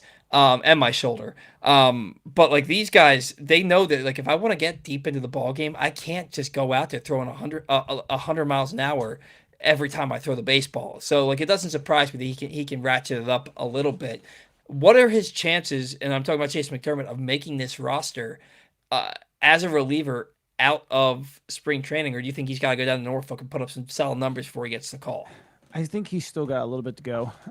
He only threw 58% strikes yesterday in 1 inning out of 17 pitches. So obviously he's still over the zone a little bit. The stuff plus is still, and look, it's great. He's averaging 96.3 on the four seam, and he was throwing a slider, a cutter, and a changeup. Changeup at a 5 pitches at 100% whiff rate. His problem is he just doesn't throw enough strikes just yet. And I just think it's because the stuff is very, very good. But he's going to have to learn how to harness it, especially you're thinking about a guy who's coming in, and I like to see the velocity because we don't really have any, but you don't want him to come in here and then, just not be on that day. And you've already got a guy who's struggles to walk, and then he's not on, he's going to walk the bases loaded. Mm-hmm. So you don't need that in the big leagues. So I think they probably start him in Norfolk and then just kind of just see how good he gets. And then, he's going to force their hand, then he's going to come up. But they got too many guys right now. Yeah. Sean Whipple disagrees with you. He thinks that if he continues to have a good spring, McDermott's in the pen on opening day because they really worked on his mechanics this offseason. I didn't hear anything about that. I didn't know that there was anything to work on with his mechanics. Did you know about that? Can you expound on that a little bit? I could talk to some people. It's not a guy that I looked into at all. Sure. He's probably forgotten like pretty much everybody else. But yeah, look. Anything can happen. If there's an injury or something, yeah, I just think he's got to work on the strikes. We talked about the other guys; both of them are above 70% strikes, and he was at 58. Yeah, I don't think I'm 100% comfortable having a guy throwing, even if it's just 60, just 60% strikes coming out of my pen. My heart's not built for that. Yeah. I don't want that coming out of my bullpen. I want a guy who's going to throw the ball over the plate consistently and throw it by people, but. I don't know. I think there's a lot of good options right now. I think he's right there. Now, listen, if his next 5 outings and he's sitting 70s with throwing strikes, yeah, then we'll have that conversation. Mm-hmm. But I think he's right there as probably guy number 1. Maybe 1B. I'll put Tyson Neighbors right there too. 1A, 1B for either one of them. Flip-flop, I don't care. I think me personally, I need to see a little bit more strikes. A lot of fans, it's name recognition, right? We know McDermott's name, we know Kate Pope's name, Brandon Young's name. So it's what's it because we know their names. What are the guys' names that maybe we don't know who you think have the shot of making this team in the bullpen? Because look, we talked about last week. We have 4 guys that are locked into the bullpen. And Dietrich Enns is one of them, and he was awful. Yesterday. I think he gave up 6 runs before he got an out. He was awful yesterday. And again, spring training, but dude, you're 35 years old. Show me something, you know? Yeah, Yarmir Geraldo had a freaking great day yesterday. He actually was the second best stuff plus yesterday at 112 overall. Better than guys like Chase Burns and Robbie Snelling. Peyton Toll, Chase McDermott. He was just behind Carlos Lagrange for the Yankees. That dude throws 103. Geraldo's changeup is stupid, absolutely stupid. And he pitched last year and he was okay. And I've told you before, I thought he was upgradable. But he was throwing 95, 96, touching 97. Look, if you can get his thing was walks. Same thing with Chase McDermott right here. The secondary stuff is plus. It's really, really good. But if you're not throwing enough strikes, man, you get in trouble. And last year, Geraldo got himself in trouble sometimes. And remember the game of Boston where Rico Garcia had to come in and bail him out. We don't need that often, but if he wants to start throwing strikes, his stuff is freaking good, and he could make it. Grant Wolfram apparently, everybody in baseball loves Grant Wolfram apparently. Like the minute we DFA him, he'll have 25 waiver claims apparently. Like he's like, everybody loves his stuff. So I've reading some articles like, do you keep 3 lefties in the pen this year? Like if you don't, he gone. There ain't no sliding him through. Like everybody wants him. Dietrich Enns is one of the lefties, right? It's Enns, Aiken, and Wolfram. And then Povich too. If you do that route, I don't know. I think Povich is start like I really thought that Povich could be in this bullpen, but like unless Enns pitches his way off this roster, I mean they're gonna have a really nice rotation down in Norfolk when you consider Trey Gibson, Chase McDermott, Cade Povich down there, Levi Wells. They're gonna have a really nice rotation down there in Norfolk. What's his name? Braxton Bragg, is that his name? He had Tommy John surgery last year, right? So he's probably not back till midseason. Yeah. But then you'll have Patrick Riley will come back. He'll probably start in Double-A though. He's coming back from Tommy John. He was the guy that we traded Billy Cook for to the Pirates. Very good. So getting him back only adds even more depth that people even probably forgot about. So he'll probably start in Bowie. But look, even in Bowie, you got Blake Money. He's probably not far off from going up to Norfolk either. So, I mean, like I said, 6'6", 6'7" guy who throws 96, 97. He's a former, Friday night guy for LSU. He was a 12th rounder for us, and he's starting to figure it out at the end of last year. I mean, he's not far off from being ready to go up to Norfolk. So, I mean, the O's got some arms. It's just at this point, like, can you have them 100% ready to go and say they're developed?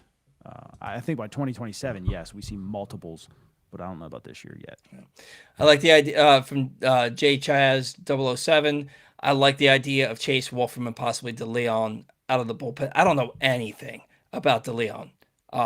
He's been around forever. He was the same international class as Basayo. And, it just he's a hard-throwing lefty, 95, 96, got good sharp bite on the slider. Slider got a lot better from what I saw it on the Arizona Fall League. So whatever they did to work with him this offseason and that, it's nasty. So you could see him soon. He's probably going to start in Double-A. He is a starter. I think they would probably like to keep him at starter because he's got several pitches. He's not just like a 2 or 3 pitch kind of pitcher. But yeah, I mean, I did see a comment. Somebody said they didn't want to see any kind of the minor league guys in the bullpen, but you're going to. That's how Corbin Burns made his mark. I mean, when they need a good arm, you start in the bullpen. But listen, we got three starters 100% now that won't be here next year. You're going to see him next year as a starter, but if you want quality arms, you put them up in the bullpen this year. Get them their taste. Don't just throw them out to the Wolves next year in the starting rotation. Like, get them their taste of the big leagues and let them figure it out a little bit. At least around like June, July or something. Right around the break and whatnot. And then, when things kind of get heated up in August and September, you see where they're at. If they're struggling, you send them back down. We want to move on to a couple other things before we get out of here today. One thing I do want to respond to, Paul. I need that cap. I love this hat. Like I used to have a dark gray cartoon bird hat, and it was my favorite hat. I left it at a buddy's house a few years back, and then he moved to Florida and took the hat with him. So that's a good one too. I just picked this up from Fanatics the other day. That's a great hat. Like this hat. I absolutely love. I got this off the team store a couple of years ago. It's probably not still available, but I don't really wear this hat a lot, but it looks good with the headphones on because it stops the sides from sticking out. Yeah. But I do love this hat, and I need to. It just hasn't worn in enough yet. I would love to get it worn in to wear it more. But this reminds me of something that Rubenstein would wear. Yeah. I like all like the vintage looking stuff. The vintage looking stuff, if it's done right, it looks really good. I also want to look at this comment because I'm not sure I understand it. Why didn't they trade Coby Mayo? They knew he was hurt. I don't trust anything that Elias says, and I definitely don't trust O's medical staff. How many times have they got it wrong? Well, that would be if you're talking about Westburg, that's all the reason in the world not to trade Coby Mayo. I think that's what he's saying. Like, yeah, if you're asking why they didn't, that's why. Because they knew Westburg was hurt. Yeah, and that's the thing. If you're trading Coby Mayo at this point, you're trading him to bring in probably Isaac Paredes at this point or Alec Bohm. Like with that. Yeah. And why would you want to do that? Yeah. So that to me just doesn't make a lot of sense. But I'd do it for Manny Machado.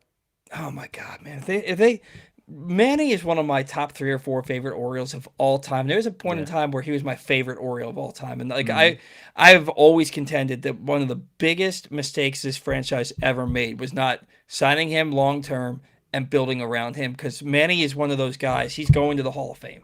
He's Yeah. going to the Hall of Fame, and he would have been maybe the greatest Oriole of all time when all was said and done. Mhm. And he'll never play here again. But if they found a way to trade for him, dude, you want to talk about somebody being happy? I wouldn't say a negative word the rest of the season as my tribute. Like, I wouldn't say a negative. I would keep it all to myself as tribute to the Orioles trading for Manny Machado, because I love that man on another level. Yeah. Anyway, He's a good dude. yeah, a big Manny guy. Today's show brought to you by County Sports Zone. We are heading into championship season for high school basketball. So remember that all year long you can find scores, schedules, and updates for every sport and every school all throughout the state at countysports.zone. Countysports.zone is proudly sponsored by your local Toyota dealer and buyatoyota.com. Orioles, they have that's not the right time. Sorry. They have Basayo and Rutschman in camp as their number 1 and number 2 catchers in a different order. It's Rutschman and Basayo. They're both going to play every day. So there's talk about a third catcher being brought up with the roster. I don't think you have anybody on your roster that would be an emergency catcher for you. I don't like the idea of DHing one catcher and playing the other, because if for whatever reason your catcher gets hurt, you lose that guy, and then you have to empty your bench. Did you see Keith Law? I think was he with Ryan Ripken? He was saying that he wouldn't be shocked if Basayo starts a year in Norfolk. You think so? That's what Keith Law said. I mean, 8 years. What, 8 years, 78 million? Was it something like that? His reasoning was he's going to be a catcher long term, but he's not ready to be a catcher. He's ready to be a big league hitter, but he's not ready to be a catcher. And he said right now, send him back to Norfolk. Or he floated the idea, sending him back to Norfolk, let him work on being a catcher, and then go from there. Dude, I don't want to do this show anymore if they do that, and not because I necessarily disagree with it, but because I don't want to deal with the backlash from the fan base if that happens.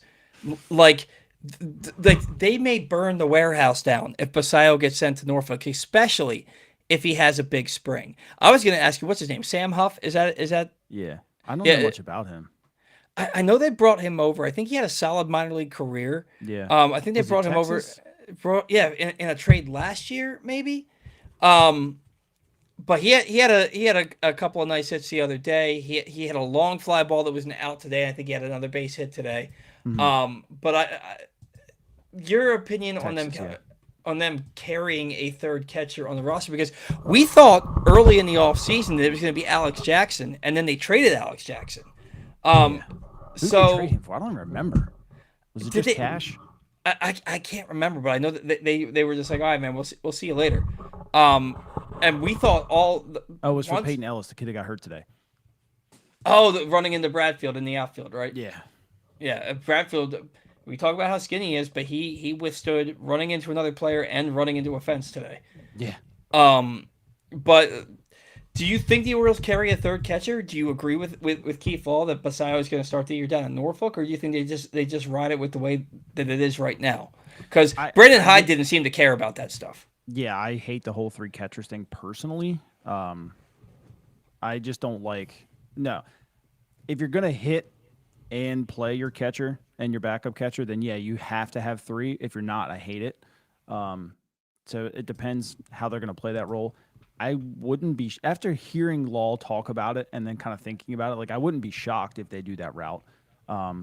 It just depends. Like because like we talked about his struggles at the plate last year. If he kind of continues to struggle against big league pitching a little bit, like, yeah, we know the power's there, but it's a jump. And, we know he can work a little bit, give him a little bit more time to work on things. He's getting a lot of work in with Joe Singley right now, the new catching coach and whatnot. And I've seen his receiving has already gotten a ton better. His throwing is actually already exceptional. He had the second best pop time in baseball last year at a 1.85, I think it was. It was a guy from the Pirates that I never even heard of. Hit a 184. But second strongest arm in the league too. I think it was almost at 89-mile-an-hour average.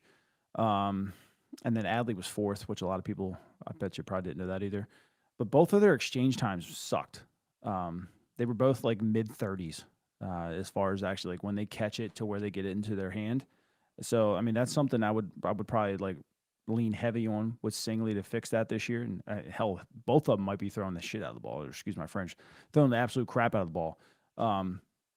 So, I mean, and both of them have pretty decent pop times. It's just their exchange rates are horrible. So, but is there things to learn? Yeah, I think we know that. And then plus there's things to learn as far as like controlling a pitching staff. And he got some good experience last year, but like if he's going to hit sub 200, like would you rather have Sam Huff, who's probably ready right now to control a pitching staff late in the game or against the Yankees or something like that, and is maybe going to hit 210? Like, I don't know. I don't know how to answer that question because you want your guy to get the experience, and the only way to really get big league experience is being in the big leagues, but you also don't want to lose games because of it either because, you know, maybe gets a little fastball too happy or something like that. I think your mic is cut out. Unplug it. Unplug it, plug it back in. That's the IT guy in me.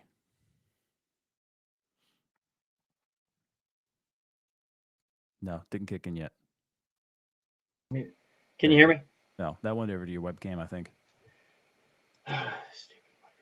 How about now? There it goes. There we go. Yep. Yeah, the old unplug and plug back in route for that one. Yep. What people aren't talking about is Adley. And like he's Adley, so he's going to be handed the reins for the he's going to be handed the reins as the starting catcher because it's his job to ultimately lose at some point. He's done everything in his power to lose that job over the last year and a half. And like, look, we heard it last year. He had a huge spring last year. He was making loud contact all throughout the spring. He had 2 home runs on opening day, then fell off a cliff, and then he strained both of his obliques, different points throughout the season. Missed a lot of time. Hit 220 for the year. He had that nice hit and run the other day, but I've also seen the other balls that he's put in play, the other 3 balls he put in play, very weak contact. Very weak contact, which is what we were seeing from him last year. He started doing the swing. He changed something in the swing where he's keeping his elbow. Is it that he's keeping his elbow more tucked or more away from his body at this point? I can't remember. A little bit more tucked. Yeah, trying to keep to have more control of the bat through the zone, so that even if he's late, he can still put the barrel on the ball and hit it to the opposite field. It's 2 games in. You're gonna have dudes rolling over all the time. But this is a big year for Adley where we're talking about this guy not being here at some point when 2 years ago we were talking about extending him and making him an Oriole for life. Dude, I remember 2 years ago, I think it was prior to 2024, I did a video where Will Smith's 10-year contract would set the market for Adley Rutschman. Like, that's how good he was back then, and then he just fell off a cliff. I mean, injuries didn't help and stuff like that, and some other stuff that he may not have going on. Nobody knows. But they put an emphasis on Adley this year, like you said, make or break. I mean, Alvarez, catching coach. Joe Singley, I mean, they paid a lot of money to bring him over from the Marlins, catching coach. Hank Conger, the bullpen coach, caught in the big leagues for a long time. They put a big emphasis on getting Adley and Basayo better. And we saw it when Adley came up. When Adley's there and Adley's playing well, this team plays well. You know, a lot of us like to think that when Jordan Westburg's in the lineup and he plays well, you know, the Orioles play well. Maybe all the struggles because Adley hasn't been playing well for 2 years. We don't know. But one thing's for certain. If you get Adley Rutschman playing back to a level that he's capable of playing, this team is going to win close to 95 games, if not more. But yeah, make or break thing. I mean, if he comes out and kind of stinks it up, then you're kind of forced with Basayo. Which, is he ready? I don't know. And the thing with Adley that's so confounding to me is through June of 2024, 290, 15 homers, 55 RBI. That dude is, I mean, that was the best catcher in baseball. That dude is in there. You're like, And if Tom Latham, our good buddy, what was it thirst down on like First if round pick, yeah. thirst round pick, if he's watching, like he's sitting there, like he guessed that Adley's gonna have like a 654 OPS this year. How do you just stop knowing how to hit the baseball with any kind of authority? I Trying to don't. do things that you're not very good at doing. Yeah, I don't. And his swing looked so long. It looked like it got so long, Yeah. and maybe they're putting emphasis on it. But like, I don't know. I want to see him start driving the ball to the opposite field. When you're left-handed, I want to see line drives over the shortstop's head. I want to see you spray in the gaps. Like you're And gonna. he was good at that in He 24. was. He was really good at it. You're gonna see. You're gonna hit your 20 home runs because just the swing that you put on the ball. You know, are you hitting base hits into the hole? You driving the gaps, and are you racking up a lot of doubles? I mean, this guy hit 36 doubles in 113 games. Right. Back in his rookie season, hasn't sniffed that number since. Get back to hitting doubles, hitting line drives all over the field, and playing good defense behind the plate. I don't need Adley to hit 25, 30 home runs. I need him to hit 280 with 15 home runs and be behind the plate 120 times a year. And with that in mind, they gave that extension to Basayo. They signed Pete Alonso 5 years, 155 million. Is there room long term for both Adley and Basayo on this roster? Why not? Well, I guess that's an answer to the question, but I mean, like, you're gonna have is Adley gonna Basayo want a catcher first or a hitter first? He's a hitter first, Exactly. for sure, Exactly. for sure. I mean, even if Adley became a point where he only hit 210, 215, 220, that's a damn good backup. Now, it's not going to be great for him being a 1-1, probably not great for Orioles fans either, but long term, there's still room on a roster for that. And I think they would probably keep him around for a while. Look at the Orioles' history with 1-1s. Ben McDonald, Adley Rutschman, Jackson Holiday. Mm-hmm. Rutschman, we don't know what the hell's happened to him. Ben McDonald, good pitcher. Solid career, not what a 1-1 should be. And if they had the medical advancements that they have now, a lot longer career for Ben McDonald, right? And he's even said that. But then Jackson Holiday, we don't know what he is yet. And the hamate bone is putting him behind the 8 ball to prove that he was worthy of that pick. Do the Orioles have bad luck with the number 1 overall pick, or is it too soon to say? I mean, they've had it 3 times, and 2 of them haven't lived up to that hype yet. And Jackson Holiday, of all the 21-year-olds that debuted, seemingly the worst to this point. It's not easy picking 1-1, to be honest with you. I mean, look at Spencer Torkelson. I mean, yeah, cool, he had 31 home runs last year, but, I mean, that was probably his best year finally at, age 25 finally. Prior to that, I mean, he's still just a career 227 hitter, and that was from hitting 240 last year. Like, yeah, he's got 80 home runs, but, I mean, guy's got almost 600 strikeouts in 4 seasons. Like, he strikes out an absolute ton. He's above 27% every single year. And being a 1-1 is not easy. I mean, Tim Beckham was a 1-1 and didn't pan out. It's not like it's unheard of for guys not to make it as a 1-1. It's just most of the times those guys are younger, so the success rate is obviously a lot lower. Now, nowadays, like you said, with technology advancements and whatnot, so yeah, 1-1s are panning out a little bit more. But for a while there, I mean, there was a good bit of them that just didn't make it. Oh, for sure. Didn't make it at all. For sure. Yeah, I'm interested to see what's going to happen. I mean, we all are. What's going to happen with Jackson Holiday's career, and I'm not trying to pick on anybody or anything like that. It's just Adley's drop off has been so drastic, And then you see your next 1-1 pick. You see your 1-2 pick in Heston Kjerstad having all the issues that he had. You see the issues that Kalser had as number 5 overall pick, and then you get Jackson Holiday, who 249 last year, or 240 batting average last year, 17 home runs to lead the club, but an OPS well below 700. Not stealing the bases that we thought. The defense still hasn't shown up yet for him. I would love to see him come out this year and shut everybody up. Yeah. Because he hasn't lived up, in my opinion, and I get it, he just turned 22 years old, hasn't lived up to that 1-1 billing just yet. And when you talk about a rebuild, when the guys that you're hitting on are late first round picks, early second round picks, and the guys that you're picking first overall, second overall, fifth overall are the ones that are struggling. I mean, that right there is as glaring to the job Michael Elias has done as anything else, in my opinion. Yeah. Yeah, I mean, so I'm looking at it now. 85% of 1-1s make it to the majors. 50% ever become an all-star one time.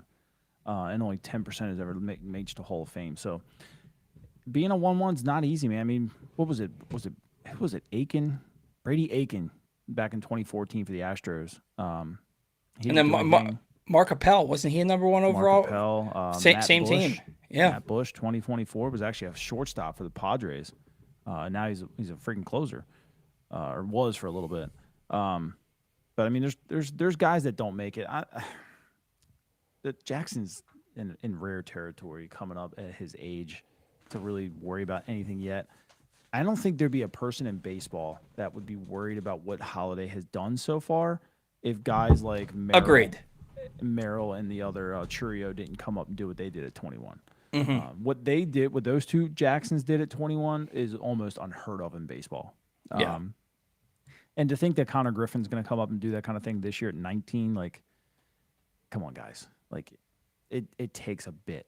Well, you also have recent evidence with Bryce Harper was a 1-1. He came up and was rookie of the year at 19. Manny Machado hit the ground running at 19 as a rookie. Juan Soto, 19 years old. So like you've seen it happen more. Hall of Fame players though. Yeah, they are Hall of Fame players. One of my favorite 1-1 picks, who's not even close. He never did. He fell off the bat. B.J. Surhoff. Yeah, I don't know how many people know that B.J. Surhoff was a 1-1 back in the mid '80s, and he was drafted as a catcher. Third baseman, ended up in the outfield, and he had that one All-Star season with the Orioles where he had 28 home runs back in '98.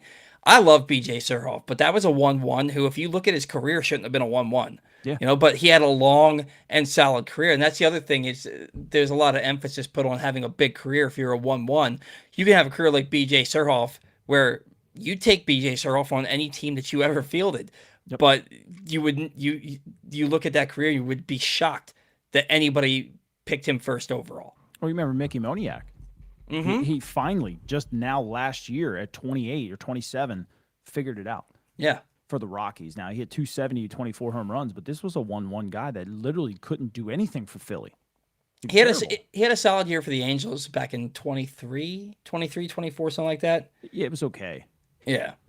He fell off towards the end. But, 1-1, any draft pick is a crapshoot, especially when it comes to baseball. When it comes to baseball, first-round picks, like, it's you're drafting them based on potential, not what they're going to do, because you have no idea. In football, in hockey especially, and in basketball, you draft a guy in the first round, he's going to play, and he's going to play a lot, and he's going to have a solid career.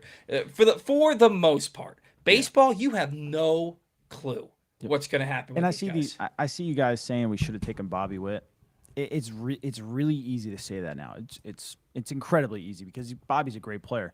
But you got to remember, like, we're the Orioles. We would have had Bobby Witt. We would have had to, train Bobby Witt. Bobby Witt might not be Bobby Witt if he was with the Orioles. Like you have to put that in perspective. Like, we went through how many hitting coaches now? What, 5? Mm-hmm. So Bobby Witt could just be what Jackson Holiday is right now with the Orioles. We don't know. It's easy to say they should have done something different, but listen, when you got somebody as good as Adley Rutschman, who was the best hitter in the country by far, and it wasn't close, and he's a catcher, you do take that. But he's in our system. Who's to say Adley's not a 300 hitter in Kansas City's system? We just don't know. Yeah, but you said baseball, you don't know. You have no clue. And the thing about Adley was his plate discipline, and we saw Adley, and it sounds counterintuitive to say his plate discipline and then say he takes strike one every single at bat. But I mean, like, get up there on a 0-0 pitch, and if they know you're taking strike one, just swing at a fastball right down the middle on the first pitch sometimes, and just see what kind of damage you can do with it. Because if they know you're taking strike one, they're probably going to try and throw strike one. If you're taking that first pitch every time. But one of the things with Adley, and we saw it with Holiday last year also, is these guys had elite walk rates throughout their amateur and then pro careers, and then they get to the big leagues. And Adley, even his first 2 years, and it's the last year and a half, 2 years that he's fallen off with his plate discipline. Adley can hit 240 this year, and I do not care if his on base percentage is 350. If he's getting on base at a 350 clip, I don't care what his batting average is. Get back to taking pitches. And that's why they had him batting second. Is because he had that elite eye and he could hit. Just give me the elite eye. And if you don't hit 280 ever again, I don't care. Just get on base. Yeah. Just get on base. That's all I really care about. So, this one I just think it's uninformed. Holiday got rid of the high leg kick and improved some. Why Heston still had the high leg kick? Poor coaching. Heston got rid of the high leg kick. Yeah, he's been working on it. With at the Holiday's place, and I also believe that they told him to within the organization. Like, look, that high leg kick. You could tell last year when he went back down to Norfolk before he just stopped playing. Like the video, he tried. Like it was like a couple swings he didn't have it, and all of a sudden he would like come back because it's muscle memory, and then he would like go back to like trying like. They definitely told him, and he probably knew it too. They don't mess with you too much in the minor leagues. They let you get there, and they let you work and use what got you there. There's no point in trying because some guys are successful with it. So they got to let you try it, and then when it fails, they make their adjustments. And it failed the second year. Remember the first year, he was, like you said, arguably one of the best hitters on the team for a 3-week stretch. Mm-hmm. So it's not like it didn't work. It just didn't work after he got drilled in the head with 97. Oh man! I'm not convinced that wasn't what the issue was last year. He still had lingering effects. I mean, and where it hit him, it wasn't like it just hit him like in the side of the head. It hit him like right here, which is like a really bad place. You're talking like getting close to like brainstem type stuff right there, like where it hit him. I mean, he's lucky he still plays baseball from where taking 97 there. Like, that's really freaking dangerous. So, the Orioles have had a guy, and I don't remember his name, but he got hit in the head, and it broke the helmet, and he had brain damage and could never play again. This was back before I played, but apparently he was the reason why all of the minor leagues went to the double ear cup helmets. Oh, really? Because there was a lawsuit. I can't remember the guy's name, but, yeah, I mean, some guys never play again after you get hit in the head. I mean, Justin Morneau was an MVP-level player. Mm-hmm. He got a concussion. It ruined his career. Yeah. Brian Roberts, I'll tell you right now, Brian Roberts was so good for 6 years. You're talking 40, 50 doubles, 40, 50 steals, 15 to 18 home runs, and solid defense at second base. Brian Roberts, for my money, was one of the best second basemen I've ever seen played, and one of the best second basemen, if not the best second baseman in Orioles history. Then he got a concussion, and he was never the same player. And I'll tell you, if Roberts had never gotten a concussion and his career panned out, I'm telling you, he's a Hall of Fame player. He would have been a Hall of Fame player on the trajectory that he was on, and concussion ruined his career. He was never the same. So I look at that and I say, if Kjerstad gets back and becomes a productive major league player, doesn't have to become a 280, 35 home run guy, but if he comes back and has a couple 20 home run seasons, God bless him. 97 where he got 97 at all, 97 in the leg hurts. 97 to the back of the dome, you're talking around cerebral cortex type stuff. Dude, that's serious. That is absolutely serious. Today's show brought to you by Live Casino. Live Rewards members can win a share of $1 million in free slot play with drawings every Friday at 9 p.m. through the end of February, and a final drawing on Saturday, February 28th. You must be present to win. You can find out more at livech.com. That's more at livech.com. Zach, anything that you want to get into that we haven't covered yet tonight before we get out of here today? No. I mean, we're just waiting to see what Coby Mayo keeps doing. If Westburg comes back, and like I said, I just don't see them manipulating the infield at all to make accommodations for him. So if he can't make that throw from third, I don't know if he plays this year. You don't think that there's any chance that he comes up and plays a little bit of second day shift? I don't think Holiday has the arm for shortstop, but you don't think No. that, so you don't think there's any chance that everybody just shifts to the left or to their right? No. Yeah. No. Why would you screw up everything to make accommodations? For a guy who if may it's working with Mayo. Right. Mayo holds the keys to the bus here Yeah. with what's going to happen with this team with regards to third base moving forward. So a couple people, and I don't want to ignore it. I don't want to go back and find all the comments. Guys, I wish I could get to every comment. You guys comment so much, and I love it, but there's just no way to get to every comment that you leave here. There's like 200. It is hard. Yeah, it's really difficult. But more than a few people started talking about Enrique Bradfield Jr. A little bit. Apparently, FanSided had a mock trade of Bradfield and who was the other guy? Jeremiah Jackson. For Paredes. No, wouldn't do it. I don't know that I would do that either. And my question for you is, look, I don't know that anybody's ever going to be confident in the hitter that Bradfield is.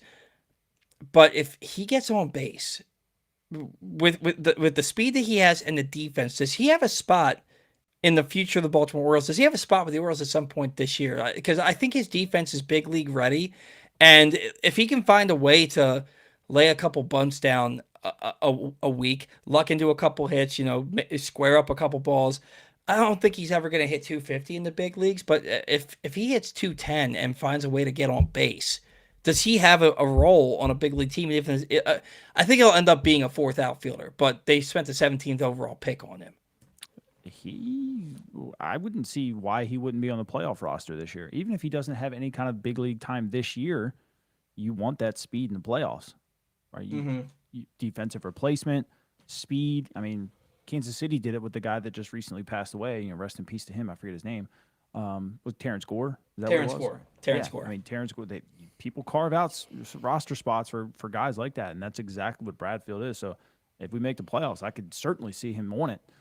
Who you leave off, I don't know, but I mean that kind of player provides a lot of value. So yeah, if you hit 210, 215, like there's a spot for you. I mean, a lot of 9-hitters hit sub 220, 225. So it's not like you're missing a whole lot, but if you're gaining, I don't know, 7 or 8 outs above average in center field, like you're going to take it all day long, Right. So well, and so I saw somebody really early in the show ask if there was a chance that Bradfield could take over in center field for Kowser, and I just no. As long as Kowser Kowser hasn't had too good of a year, I have to see it first. I have to see it first. I do, and like what I was really hoping for was to see him in those first couple of games, just get a couple of hits or even get one hit, but 2 strikeouts today. He almost grounded into 2 double plays the first game. And again, it's the first 2 seasons, so the first 2 games, so you try not to read too much into anything. But man, nobody needs to get off to a hotter start than Colton Kowser does this year. But Bradfield, I don't think Bradfield has a chance of taking anybody's job as an everyday player until he proves that he can even hit at the AAA level. And look, he hit.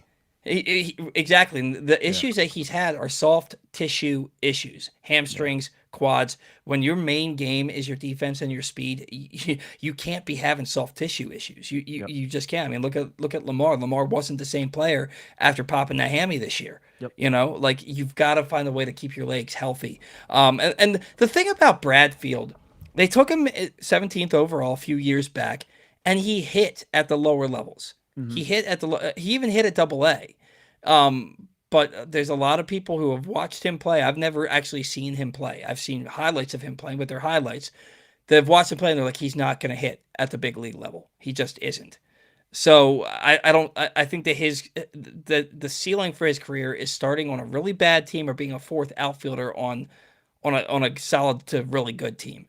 I just don't think that he's taking anybody's job, especially not this year. Yeah, I mean, it just depends. He's got a body that he can grow into.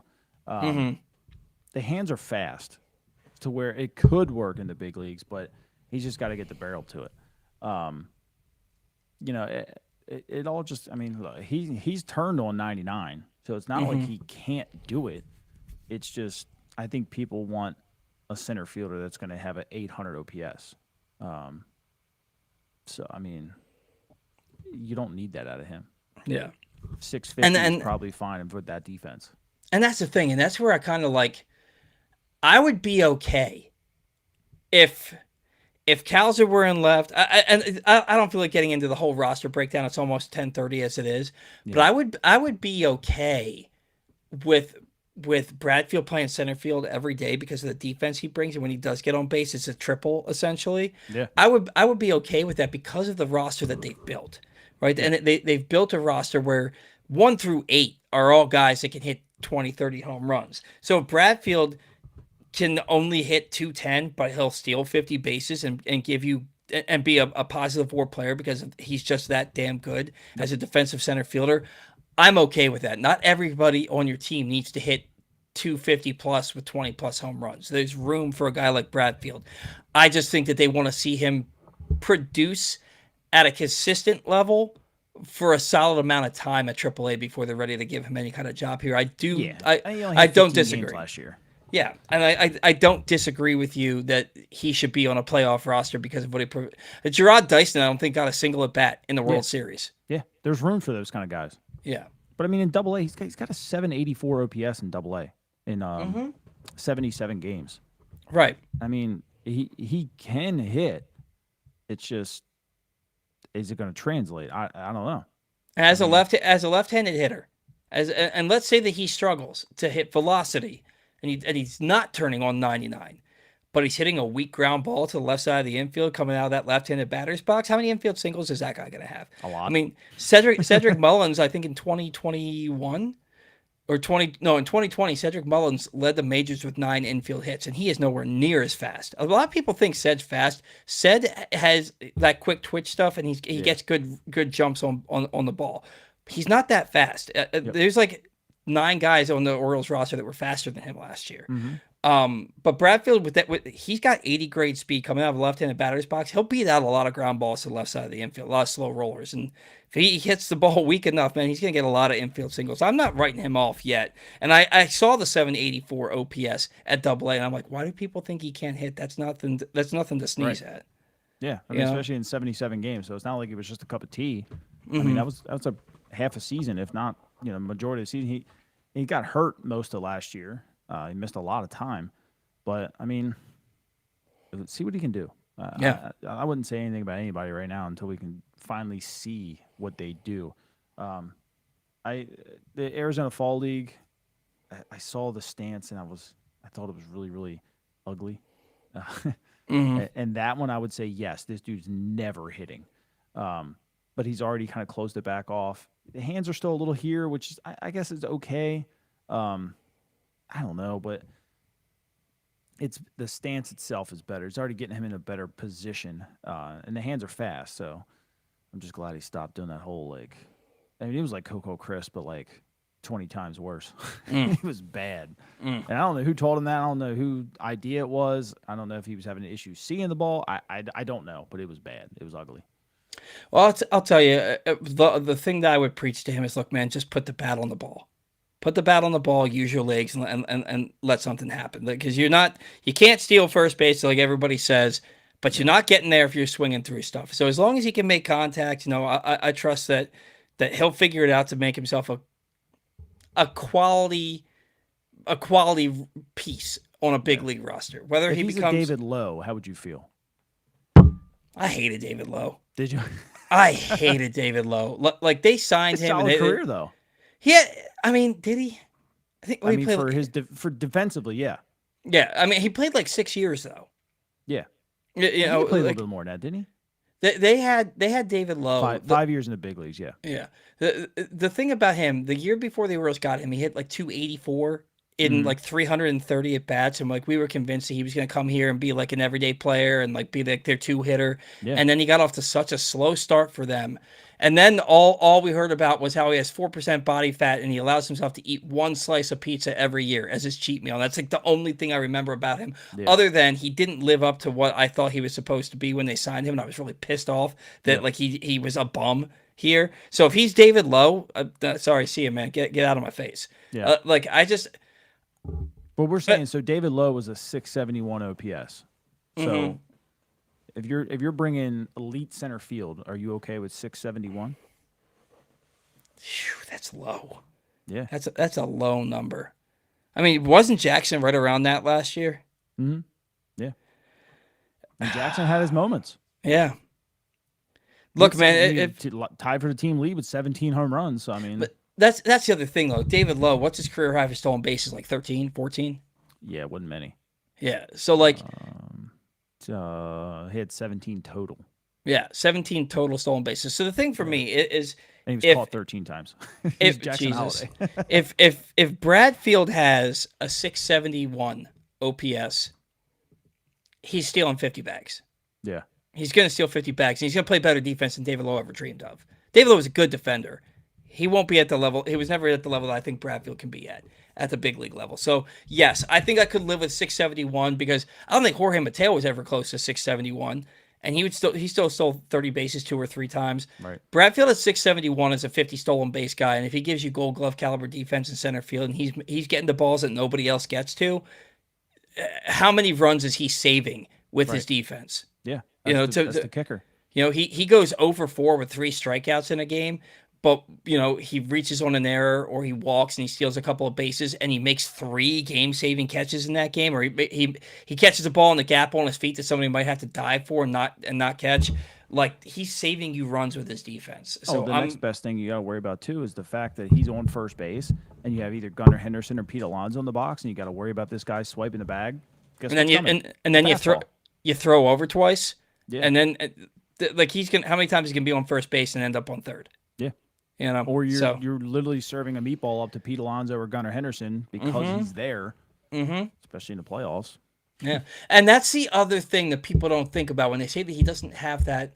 When he doesn't have that hit tool, he is the type of player that because of the speed that he has and the defense that he has, he can impact every single game without being a good hitter. He can impact every single game without being and be worth like that. I don't think they have a defensive way to runs created.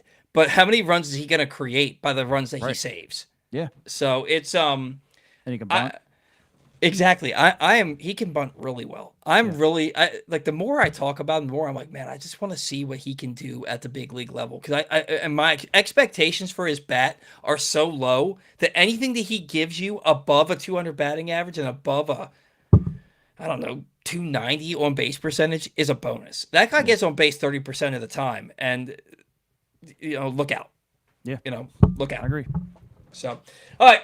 That's going to do it for us here on the Batter on Today's show. Has been brought to you by Leading Edge Auto Body. Your car is more than just a ride. It is an investment. At Leading Edge Auto Body in Mount Washington, customer satisfaction comes first. Their team holds the highest honors in the industry, including ASE Master, iCar Platinum, and specialized aluminum certifications. Wow. Read. And they make it easy with free towing, pickup, and delivery. Find out more at leadingedgeautobody.com. That's leadingedgeautobody.com. That's going to do it for us here on the Batter Round. Zach, thank you as always for your takes on the show today. Thank you to all of our sponsors. Without you, we do not have a show. Thank you to all of our loyal listeners, viewers, and if we ever have guests, without you, we 100% do not have a show. Until next week, see ya!